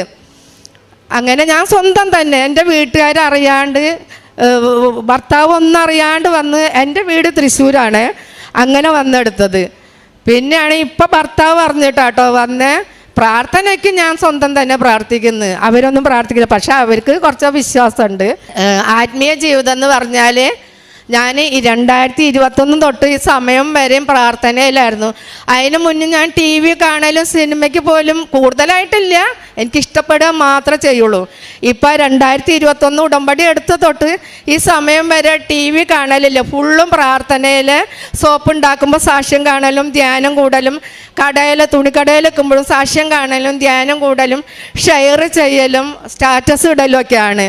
പിന്നെ അച്ഛൻ്റെ ഡെയിലി ബ്രെഡ് പുലർച്ചയ്ക്ക് 4 മണിക്ക് ഞാൻ എണീക്കും, വചനം വായിക്കുന്നു, എണീച്ച് വചനം വായിക്കും. രാത്രി കിടക്കുമ്പോഴും വചനം വായിക്കും. വചനത്തിലൂടെയാണ് എണീക്കണതും കിടക്കുന്നതും. അന്നപ്പോൾ അരമണിക്കൂർ വചനം വായിക്കും, ബൈബിളും കൊന്തം ചെല്ലും. പിന്നെ രാവിലെ 5 മണിക്ക് ഉടമ്പടി പ്രാർത്ഥന ആദ്യത്തെ ചെല്ലും, അതിൽ വചനം വായിക്കും. പിന്നെ അച്ഛൻ്റെ ഡെയിലി ബ്രെഡ് 5:30 കൂടും. ആ ഡെയിലി ബ്രെഡിലൂടെയാണ് എൻ്റെ ഓരോ അനുഗ്രഹങ്ങൾ അമ്മ സാധിച്ചു തരുന്നത്. പിന്നെ എനിക്ക് സുഗന്ധമൊന്നും വരുന്നില്ല. ഒന്നരാടം തിരിയിലെ അമ്മയുടെ രൂപം, റോസാപ്പൂവിൻ്റെ രൂപം, തിരുഹൃദയത്തിൻ്റെ രൂപം. പിന്നെ ഒരു ഡിസംബർ 7 അമ്മയുടെ പ്രത്യക്ഷപ്പെടലിനോടനുബന്ധിച്ച് 2024 ഇങ്ങനെ 7 എന്നും അക്കം ഞാൻ മുട്ടുകുത്തി പ്രാർത്ഥിക്കുമ്പോൾ സോക്കേസിൻ്റെ മുന്നിൽ വന്നിട്ടുണ്ടായിരുന്നു 7 എന്നൊരക്കം. പിന്നെ അമ്മേനെ സ്വപ്നം കാണലും ജോസഫ് അച്ഛനെ ഉറക്കത്ത് കാണാതും ഈശോനൊക്കെ കാണലൊക്കെ ഉണ്ട്. സുഗന്ധം മാത്രമല്ല എന്നുള്ളൂ. പിന്നെ മഴവില്ലും കാണല്ലോ. പണ്ടൊക്കെ മഴവില്ല് കാണുമ്പോൾ എനിക്ക് അതിനെ അർത്ഥറിയില്ലായിരുന്നു. ഇപ്പോഴാണ് മഴവില്ലിൻ്റെ അർത്ഥം എനിക്ക് മനസ്സിലാവുന്നത്. അതേ പിന്നെ കണ്ടിട്ടുമില്ല. പിന്നെ എനിക്ക് അമ്മയില്ല. ഞാൻ 1-ാം ക്ലാസ്സിൽ പഠിക്കുമ്പോൾ അമ്മയില്ല.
ഒരമ്മയുടെ സ്നേഹവും വാത്സല്യം എന്നോണമാണ് ഈ അമ്മയുടെ ജീവിതത്തിൽ പരിശുദ്ധ അമ്മയുടെ ഇടപെടൽ ഉണ്ടാവുകയൊക്കെ ചെയ്യുന്നത്. കാരണം തൻ്റെ കാരുണ്യ പ്രവൃത്തികളിലും പരിശുദ്ധ പ്രവർത്തനങ്ങളിലും വലിയൊരു സാക്ഷിയായിട്ട് മാറുകയാണ് ഈ അമ്മ. കാരണം പരിശുദ്ധ അമ്മയെ എത്രമാത്രം സ്നേഹിക്കാമെന്നും താൻ എഴുന്നേൽക്കുമ്പോൾ വചനം കേട്ടുകൊണ്ടും കിടക്കുമ്പോഴും വചനം കേട്ടുകൊണ്ടാണ് പോകുന്നു പറയുമ്പോഴും. കാരണം ഈ അമ്മയുടെ ഒരു കാര്യപ്രകാരം പറഞ്ഞു വെക്കുന്നുണ്ട്, 2GB ഈ നെറ്റ് 2 മണിക്കൂർ കാണേണ്ട അച്ഛൻ്റെ ധ്യാനങ്ങൾ 4 മണിക്കൂർ കൊണ്ടാണ് കണ്ടു തീർക്കുന്നത്. കാരണം അത്രമാത്രം പ്രാർത്ഥനയും പരിശുദ്ധ അമ്മയോടുള്ളൊരു സ്നേഹം തന്നെയാണ് ഈ അമ്മയെ താനക്ക് മുമ്പിൽ സാക്ഷിയായിട്ട് നിർത്താനായിട്ട് പരിശുദ്ധം അനുഗ്രഹിക്കുക ചെയ്തത്. ഇനിയും മുമ്പോട്ടുള്ള ജീവിതത്തിൽ ഈ അമ്മയ്ക്ക് ചുറ്റുമുള്ളവരിലേക്ക് ഒരു അമ്മയുടെ വാത്സല്യം പകർന്നു കൊടുക്കുവാനും അതോടൊപ്പം അത് അനുഭവിക്കുവാനും ഇനിയും പരിശുദ്ധ അമ്മ ഈ അമ്മ അനുഗ്രഹിക്കട്ടെ നമുക്ക് പ്രാർത്ഥിക്കാം. ഒപ്പം നമ്മുടെ ഓരോരുത്തരുടെ നിയോഗങ്ങളെയും ആവശ്യങ്ങളെയും പരിസ്ഥിതി മാതാവിനെ സമർപ്പിച്ചുകൊണ്ട് നമ്മളെ തന്നെ വീണ്ടും പരിശുദ്ധമായ പ്രത്യക്ഷ സാക്ഷികളായിട്ട് ഉയർത്തട്ടെ എന്ന് നമുക്ക് ഓരോരുത്തർക്കും പ്രാർത്ഥിക്കാം. മാതാവിനും ഈശോയ്ക്കും കോടാനുകൂടി നന്ദി. എൻ്റെ പേര് മരിയ റോസ് ക്ലമൻറ്റ്. ഞാൻ കൊല്ലം കുണ്ട്രയിൽ നിന്ന് വരുന്നു. ഞാൻ നാന്തിരിക്കൽ ഇടവക്കാരിയാണ്. ഞാൻ ആദ്യമായിട്ട് ഉടമ്പടി എടുത്തത് 2023 ഉടമ്പടി എടുക്കാനുള്ള കാരണമെന്ന് പറയുന്നത്, ഞാൻ പുറത്ത് MBBS പഠിച്ച വിദ്യാർത്ഥിയാണ്. ഞങ്ങൾക്ക് FMG എന്ന് പറയുന്നൊരു എക്സാമാണ്. അത് പാസ്സായി മാത്രമേ ഞങ്ങൾക്ക് ഇവിടെ പ്രാക്ടീസ് ചെയ്യാൻ പറ്റത്തുള്ളൂ. അപ്പം ഈ ഒരു എക്സാം എന്ന് പറഞ്ഞാൽ വളരെ ഭയങ്കര ടഫ് എന്ന് പറഞ്ഞാൽ ഭയങ്കര ടഫാണ്. വളരെ വിജയശതമാനം കുറവാണ്. അപ്പം പക്ഷേ എനിക്ക് എന്നെ ഭയങ്കര കോൺഫിഡൻസ് ഉണ്ടായിരുന്നു. പക്ഷേ അമ്മയ്ക്കറിയായിരുന്നു എനിക്ക് അത്ര വലിയ കാലിബർ ഇല്ലെന്ന്. അപ്പോൾ അമ്മ പറഞ്ഞ് അന്നെങ്കിൽ ഉടമ്പടി എടുത്തേക്കാവുന്നു. പക്ഷേ എനിക്ക് ഉടമ്പടിയെ പറ്റിയൊന്നും വലിയ ധാരണയൊന്നും ഇല്ലായിരുന്നു. അങ്ങനെ ആദ്യമായിട്ട് ഉടമ്പടി എടുക്കുന്നത് 2023 അങ്ങനെ ഉടമ്പടി എടുത്തു. പക്ഷേ ഞാൻ തജിക്കിസ്ഥാൻ അവിസിന മെഡിക്കൽ കോളേജിലാണ് പഠിച്ചത്. പക്ഷേ ഡെയിലി കുർബാന എന്ന് പറയുമ്പം എനിക്ക് അവിടെ ഞായറാഴ്ചകൾ മാത്രമേ കുർബാനയുള്ളൂ, നമുക്ക് വേറെ ദിവസമൊന്നും കുർബാനയില്ല. അപ്പം അതുകൊണ്ട് ഞാൻ ഓൺലൈനായിട്ട് കുർബാന കൂടുമായിരുന്നു. അങ്ങനെ ഞാൻ ഉടമ്പടി കൃത്യമായിട്ടൊന്നും എനിക്ക് പാലിക്കാൻ പറ്റിയില്ല. അങ്ങനെ എൻ്റെ എക്സാം ഈ ജനുവരി ഈ 17-ാം തീയതി ആയിരുന്നു എക്സാം. ഞാൻ മാതാവിൻ്റെ കാശുരൂപം കൊണ്ടുപോയി, ഉപ്പൊക്കെ കൊണ്ടുപോയി. എന്നാൽ ഭയങ്കര ചെക്കിങ്ങൊക്കെയാണ്. പക്ഷേ എനിക്കും ഭയങ്കര കോൺഫിഡൻസ് ഉണ്ടായിരുന്നു, എനിക്ക് കിട്ടും, ഫസ്റ്റ് അറ്റംപ്റ്റ് കിട്ടുമെന്ന്. പക്ഷേ എക്സാം ഭയങ്കര പാടാന്ന് വെച്ചാൽ ഭയങ്കര പാടായിരുന്നു. ഞാൻ റിസൾട്ട് വന്നപ്പോൾ ഞാൻ ഫെയിലായി. സത്യത്തിൽ ഇത് 300 എക്സാം. അതിനകത്ത് നമുക്ക് 150 മാർക്ക് വേണം നമ്മളിത് പാസ്സാകണമെങ്കിൽ. പക്ഷേ എനിക്ക് 142 മാർക്കായിരുന്നു. അങ്ങനെ ഫെയിലായി. പിന്നെയും 6 മാസം കഴിയുമ്പോൾ മാത്രമേ നമുക്ക് എക്സാം നടക്കത്തുള്ളൂ. പിന്നീട് നടന്ന രണ്ടാമത്തെ എക്സാം എന്ന് പറയുമ്പോൾ ഈ ജൂൺ 28-ാം തീയതി ആയിരുന്നു. അങ്ങനെ ഈ എക്സാം ഞാൻ എഴുതി. ഞാൻ പിന്നെ ഉടമ്പടി ശരിക്കും പാലിക്കാൻ തുടങ്ങി. അതായത് ഡെയിലി കുർബാന കൂടും, കുമ്പസാരിക്കുകയൊക്കെ ചെയ്യും, അതുപോലെ കാരുണ്യ പ്രവർത്തികളൊക്കെ ചെയ്യും. പിന്നെ അച്ഛന് ഡെയിലി ബ്രെഡ് കൂടും. അങ്ങനെ ഉടമ്പടി എനിക്ക് മനസ്സിലായി ഇനി എൻ്റെ കയ്യിലൊന്നും നിൽക്കത്തില്ല. കാരണം ഒന്നാമത് ഈ എക്സാം ഭയങ്കര ടഫാണ്. പിന്നെ എന്നെ കൊണ്ടത് പറ്റത്തുമില്ലെന്ന് മനസ്സിലായി. ഞാൻ ഉടമ്പടി പാലിക്കാൻ തുടങ്ങി. അങ്ങനെ എക്സാം ജൂൺ 28 നടന്ന് എക്സാം ക്വസ്റ്റ്യൻസൊക്കെ വന്ന് ഇത് രാവിലെ തൊട്ട് വൈകിട്ട് വരാം നമുക്ക് ഈ ഒരു എക്സാം. രണ്ട് മൊഡ്യൂളായിട്ട് എക്സാം. ഇത് നമുക്ക് വെരിഫിക്കേഷൻ 2 പേര് ചെയ്യും. അപ്പം ഒന്നാമത് എന്നെക്കൊണ്ട് പറ്റത്തില്ലെന്ന് മനസ്സിലായി. ആദ്യത്തെ ഈ വെരിഫിക്കേഷൻ ചെയ്ത ചേച്ചിയെ ഞാൻ ശ്രദ്ധിച്ചു. ആ ചേച്ചി ഒരു പച്ച ഡ്രസ്സാണ് ഇട്ടിരുന്നത്. അപ്പോൾ എനിക്ക് എന്തോ ഞാൻ കേട്ട സാക്ഷ്യങ്ങളും അവരുമെല്ലാം ഇതൊക്കെ തന്നെയാണ് പറയുന്നത്. അങ്ങനെ ആദ്യത്തെ എക്സാം എഴുതി. പക്ഷേ എക്സാം എനിക്ക് ഭയങ്കര പാടായിരുന്നു. എന്നാലും ഞാൻ മാതാവിൻ്റെ കാശുരൂപം കൊണ്ടുവിട്ടുകൊണ്ട് ഞാൻ മാതാവിൽ അങ്ങ് വിശ്വസിച്ച് ഉച്ചക്കത്തെ എക്സാം വന്ന് അപ്പം ഈ വെരിഫിക്കേഷൻ ചെയ്തത് ഒരു നീല ഡ്രസ്സിട്ട ചേച്ചിയാണ്. അപ്പോഴും എനിക്ക് എന്തോ ഭയങ്കര സന്തോഷം തോന്നി. എന്നാൽ എക്സാം എനിക്ക് ഭയങ്കര പാടുമായിരുന്നു. അപ്പം എക്സാം കഴിഞ്ഞപ്പോൾ അമ്മ ചോദിച്ച് എങ്ങനെ ഉണ്ടായിരുന്നു. എനിക്ക് ഒന്നാമത് ക്വസ്റ്റ്യൻസ് പാട്. ഞാൻ പറഞ്ഞ് കുറച്ചൊക്കെ ഞാൻ എഴുതിയിട്ടുണ്ടെന്ന്. പക്ഷെ ഞാൻ ഉള്ളി പ്രാർത്ഥിക്കുന്നുണ്ടായിരുന്നു ഞാൻ പാസ്സാകണേന്ന്. അങ്ങനെ എന്നാൽ എൻ്റെ ഫ്രണ്ട്സിനും ഇതൊക്കെ തന്നെ ആയിരുന്നു. അങ്ങനെ ഇന്നലെ മെനഞ്ഞാന്ന് ഞാൻ അതുപോലെ ഈ ഹോൾ ടിക്കറ്റോടെ അച്ഛൻ്റെക്ക് വന്നായിരുന്നു.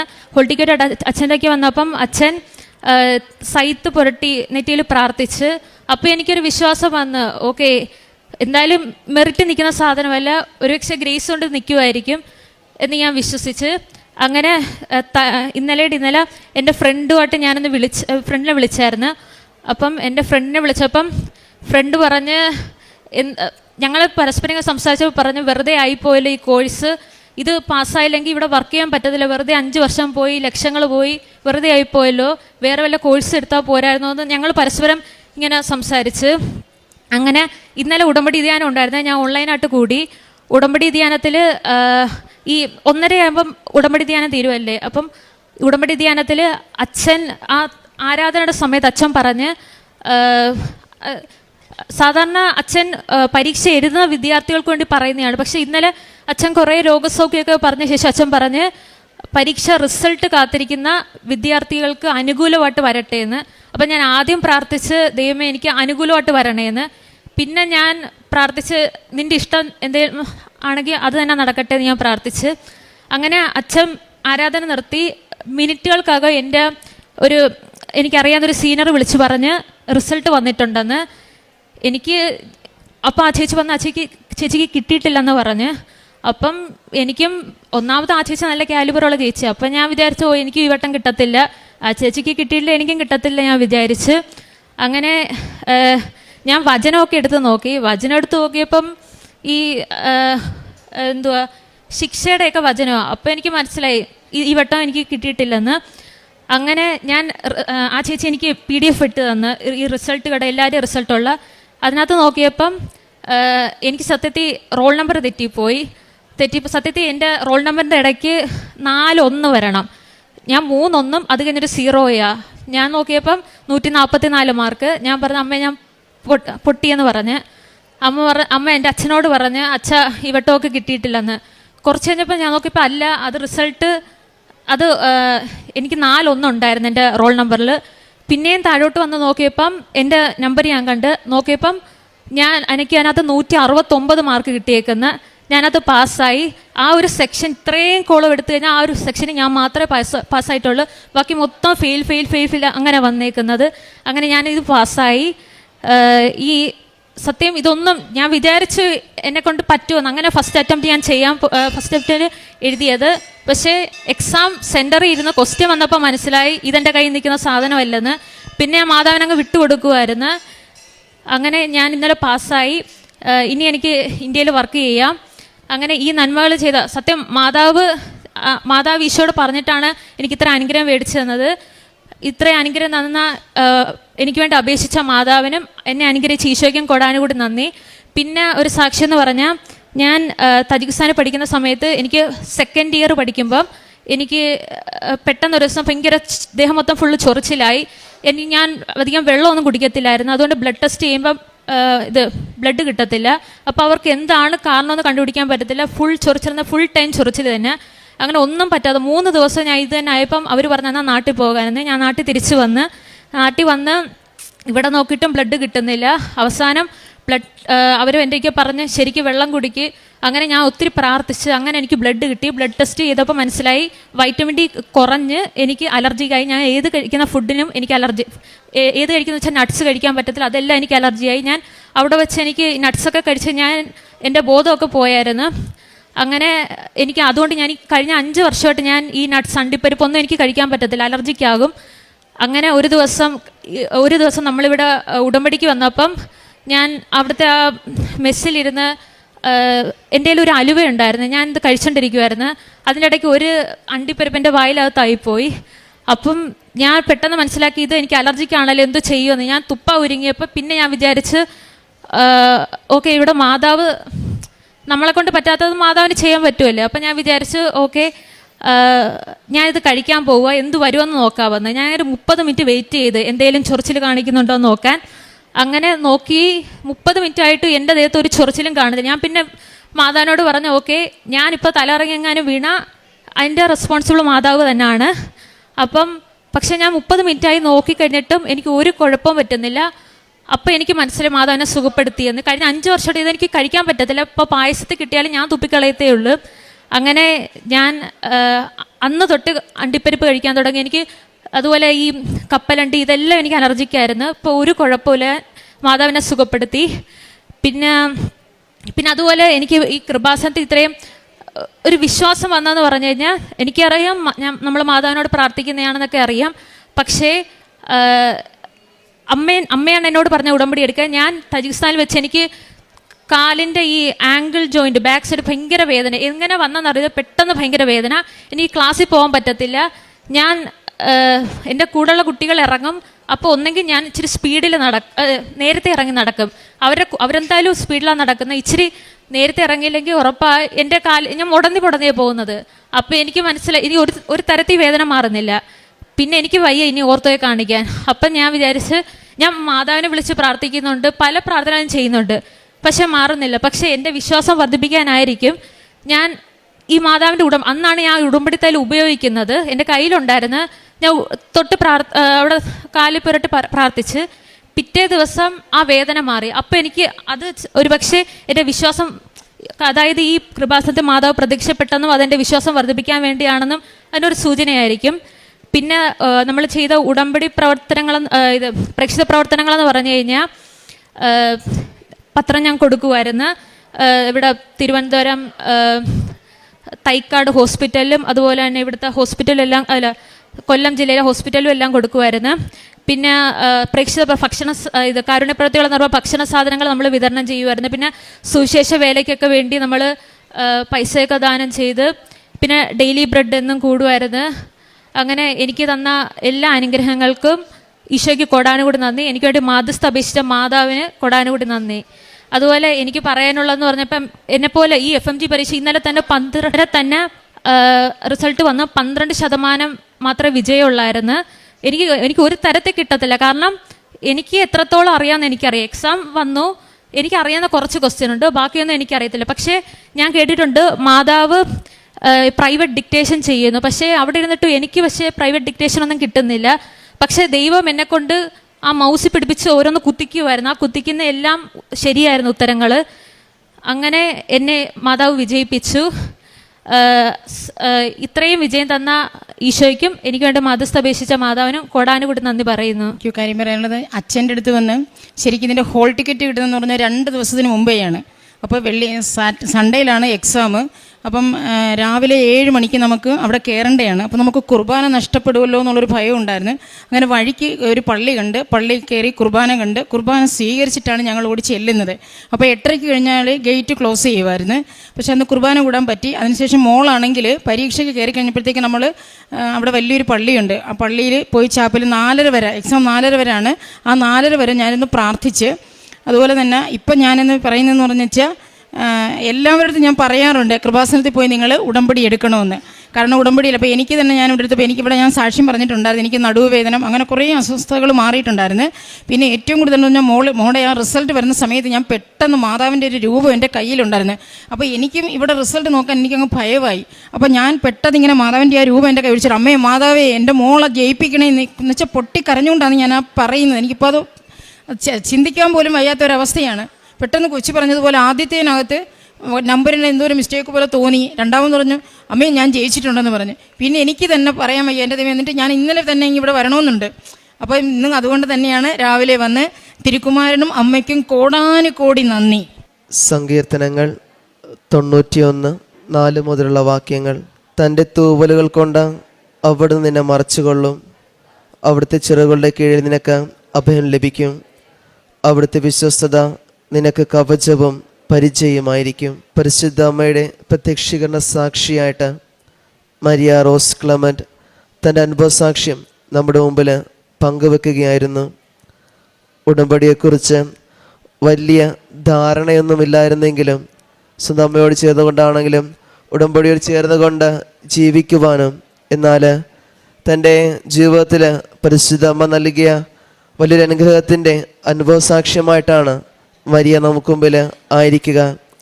FMG എന്ന എക്സാം പാസ്സാവുക. കാരണം ആദ്യത്തെ അറ്റംപ്റ്റിൽ അത് ഫെയിലാവുകയും, എന്നാൽ അതിനെ തുടർന്ന് ഇതൊരു തൻ്റെ മെറിറ്റിലാണെന്നുള്ള ഒരു ചിന്തയൊക്കെ ഉണ്ടായിരുന്നെങ്കിലും തുടർന്ന് ഉടമ്പടിയിലായിരിക്കുമ്പോഴും ഉടമ്പടിയോട് ചേർന്നുകൊണ്ട് ജീവിക്കുമ്പോൾ ഉണ്ടാകുന്നൊരു ബോധ്യം എന്ന് പറയുക, ഇതെനിക്ക് കിട്ടിയത് പരിശുദ്ധ അമ്മയുടെ കൃപയാലെന്ന തിരിച്ചറിവാണ്. അത് രണ്ടാമത്തെ എക്സാം